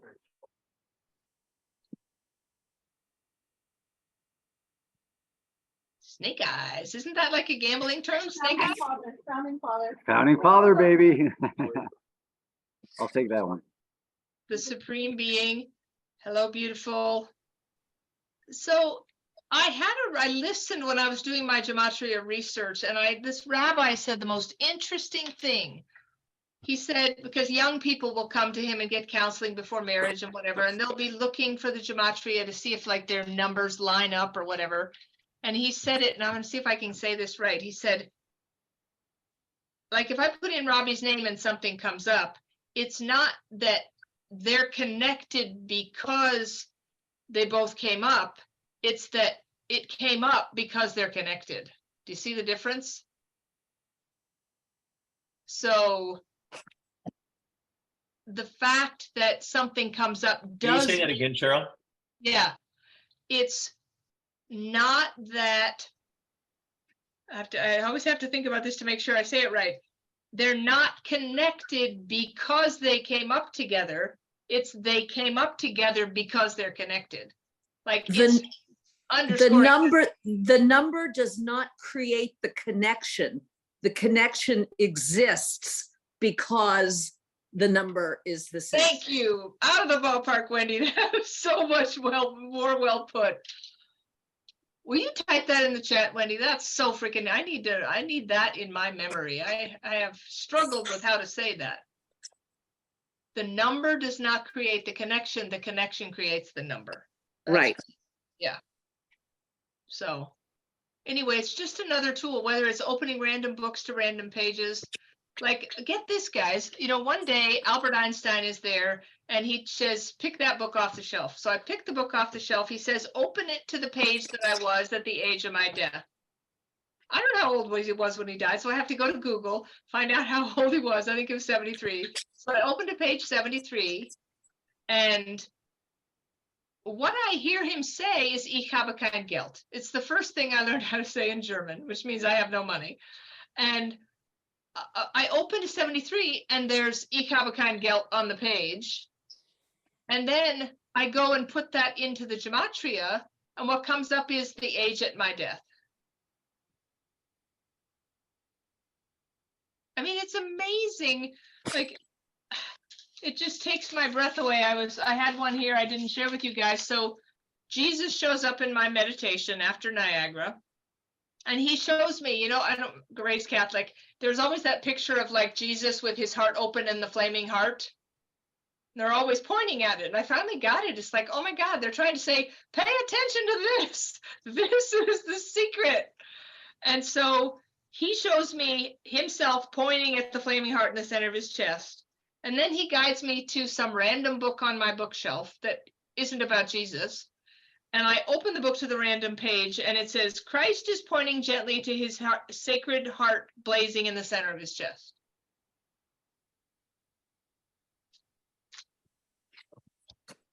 My life is a thrill ride, that's all I can tell you. So Cheryl, when you use this one, you just put the sentence what you hear and try to find the answer, or just could be just anything suddenly crossing your mind. I think anything. Like I said the other day, I was driving down the road and there was a license plate in front of me. It really won't take more than 4 numbers. Sometimes you can get away with 5. Like if it's 10,000, it's sort of a problem. But you know, if I saw the license plate and it was 765 or whatever it was, and something said that's an important number. So I write it down on my pad of paper in the car. I go home and I put it into the gematria to see if someone's trying to send me a message. And it takes a little bit of getting used to. And I have people all the time say, oh, I don't really get anything. But if you persist, it's like learning another language, and you have to be able to stay open. And that's how I wrote that entire letter from Scott, is using that gematria calculator. I put in the gifts he gave, I created the list of words, and then I asked him to help me write the letter of the things that he wanted to say to me. It takes about 4 hours to do one of those letters, and I've probably done about 10 of them just for friends over the last couple of years, but they're always spot on. There's always evidence. It's mind-bending what's possible, and we're right here and they're right here. And like Mr. Kennedy said, we're here, we want to help, and nobody's asking. You got to let them know to ask. Hey, I know we're trying to wrap it up, and we will, but I think that what you just said is asking questions. 2 things that you've said to me that are very, very strong and remind me every morning at 5 a.m. when my brain's half asleep. Spelling, how effective, how important, just understanding what you say and what comes out of your mouth is, and just kind of what you just said prior to that, but more so the spelling part. Well, so it's really, and I talked with Rob about that and about with some of you guys about, I got to thinking, because I'm interested in words and we spell words, but why is it called spelling? Like, why, witches cast spells, spelling, what's the correlation? You know, so I'm looking at the etymology and what's the origin of the word, but essentially, what is a spell? A spell is a sequence of words that has a frequency. So if I say, Robbie, I love you, that casts a spell, and it generates a response in you like abracadabra, alakazam. So if I say, I hate you, don't be a dick, whatever, like I did the other day, you know. In other words, but okay. That casts a different spell. So we have to be mindful. Like, I think it was Edie who said it, but it's like, I don't say I lost Scott. I didn't lose Scott. Scott's not lost. He's here, and we have this vibration ship. But if I say I lost him, then I've already made him farther away. I've created a distance between he and I. So, but it's a constant reconditioning of the words that, so exactly, Josh, cast good spells and notice when you say something and whether you're casting a good spell or a bad spell. So because it sends out frequency. Yeah, thank you. I wanted to make sure you dabbled on that because that's really powerful, and you remind me of that every single day. So thank you for that. Hey, Michael just had something he wanted to say really quick. Yeah. Well, it's been a very interesting day here. But Started with Murad this morning and this conversation tonight, and it's interesting. There's so much in this conversation, and we all pick up pieces that we resonate that really hit home. So thank you, because you're touching so many people. You're a vast amount of knowledge, and you've done a lot of thinking on this. But you've touched me in a number of different ways. And just one of the things that we had this conversation is that Murad brought this up this morning, is infinity in and infinity out. Oof. And it's a really interesting, so I am trying to understand and comprehend time. So I went to a place there was no time. It was eternity. Now you come back here in a three-dimensional body and you're experiencing time. And it's, Einstein couldn't explain it. I mean, it's like, snap your fingers and just try for a sec. Just spend every cent you have. You can't get back that snap of the fingers. Something as simple as that, it's gone.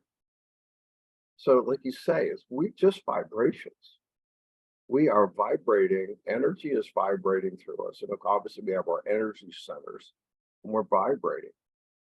And this vibration functions, and what you were said so beautifully, is in love. Like that energy that runs through us, and when we line up with love, that energy just allows us to connect with so much, such a beautiful way. And my head's swimming, so I might be rambling a little bit, but it's profound. And you've given me a lot to think about. Thank you. oh my gosh, you are so welcome, Michael, really. And I brought something that I wanted to share because I had never thought about it before. I had printed it out, and it says infinity has never been a number. It's an idea. And it's just a difficult one for the mind to grasp. Yet there can be infinities of different sizes, just as Galileo imagined the problem of points along two circles. A larger circle and a smaller circle will both contain an infinite number of points, and yet the larger circle, according to logic, must somehow contain more points than the smaller circle.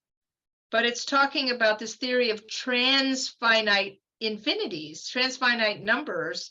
And so to be transfinite is to be beyond a boundary. And so you went to that place where it's absolute. Time is absolute. Like here we have infinite space, there is infinite time. I finally understood why if people are praying to Jesus, how Jesus could hear all the prayers is because he's in infinite time. So there's no time. he can do whatever. I mean, it's just that's that idea about how could they hear all the prayers? If you're in a place of infinite time, then of course you can. And you've been to infinite time, and now you come back to space where you have to slog through time like putting on Wellington boots and walking through mud. It's torture compared to, you know, the place that you were. Yeah. So we'll have to have a conversation, Michael, about the Oh, simultaneous. we have much to talk about. Grasshopper has much to learn. Yeah. You guys have like a long conversation, then you can be guests together, because I feel like that would be a fucking insane conversation. So I'm looking forward to it. Thank you. So much for With being Murad too. Yeah. I know it's really late, but I want to thank you guys for the marathoners who stayed the whole time. And Rob, when everybody clicks off, just stay on. I want to touch base with you for a minute, okay? But I'll call you. I'll call you. Okay, that's even better. I will. I Yeah. appreciate So you guys so much. thank you, Cheryl. It's hard for me to accept thank yous, but I really hope you feel this thank you. You have touched so many people, 22 people in the room right now, by the way. Josh just saw that. Yeah, the impact that you've made, not only in this group, but our community that we're creating right now. We are what's the lotus flower from the dirt? Like, we are growing. Shout out to Josh again. We are growing right now just from this conversation alone. Wow. Like the buzz, this is different. This is different stuff. Thank you so much. These aren't words. These are vibrations that you spoke, as you just said. Oh, yeah. And you inspire me. Like, I'm definitely, I want to, it's weird being a guest on your own show, but I got to share my 31 story with a lot of people. I had a lot of people here. It's just very relevant to the stuff that you're talking about. But, so thank you. Thank you. There's thank yous are pouring in on the chat. Cheryl, Yeah. I think, are you going to be on the 5 a.m. tomorrow morning or not? Oh, Yeah. yeah. Who else is coming on the 5 a.m.? I am. I think there should be 22 other people that are coming too, because there's 22 people. Just kidding, unless you're on the PCT or the whatever. But Thank you for anyway. the grace. Yeah. We'll see you at 11 a.m. Yeah. And Cheryl, if you're around, please drop by the Dot Connectors call too, if it works with your schedule.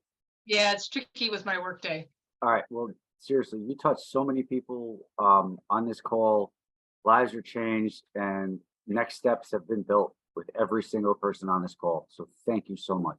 Oh my gosh, so cool. And now Mr. Kennedy can stop pestering me to tell everybody. Now I've told everybody. Now you guys got to ripple it out there. You got to tell everybody they want to help, and you got to ask. Yes. And don't forget Nashville. If you're going, let's fucking take this. Let's make something with this. Let's build. Let's next step it. Awesome. All right. I love you guys. Cheryl, please. You're Bye. See you tomorrow. Bye. And I'll have this available in the next day or two with Thor's Thor tomorrow morning, 100%. And don't forget to look up Valiant Thor.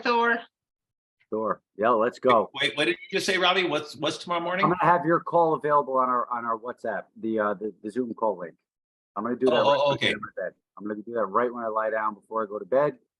And then right after that, Cheryl, you're on deck. Okay. Love you guys. Love you. Thank you, Rob. Cheryl, what is the name of Thor again? Commander Valiant Thor. In 1957, he landed a spacecraft in Virginia and was brought to the Pentagon. It was a guest of the Pentagon for 3 years. There's a book written about it. Eisenhower talks about it. He's amazing. Valiant Thor is amazing. You should know about Valiant Thor. Okay, I will look it up. Thank you so much, Cheryl. Love you guys. Good night. Love you, Thor. Hey, guys, just really quick, I end the call like this every time. Thank you, Dr. Joe, for dedicating your life to this. If it wasn't for you, I wouldn't know any of you. And more specifically right now, I would never have met Cheryl. And thank you. We don't do this because we have to. We do this because we want to, because we know we have to. I love you all. Russ, I just saw you. What's up, my brother? And also, Donald, seriously, it was great seeing you, man. You look great. Oh my God, so cool. Donald. Likewise, guys. Love you, Cheryl. Talk to you soon. Okay, Good night. Bye, guys. Bye. Thank you. Good night. Bye.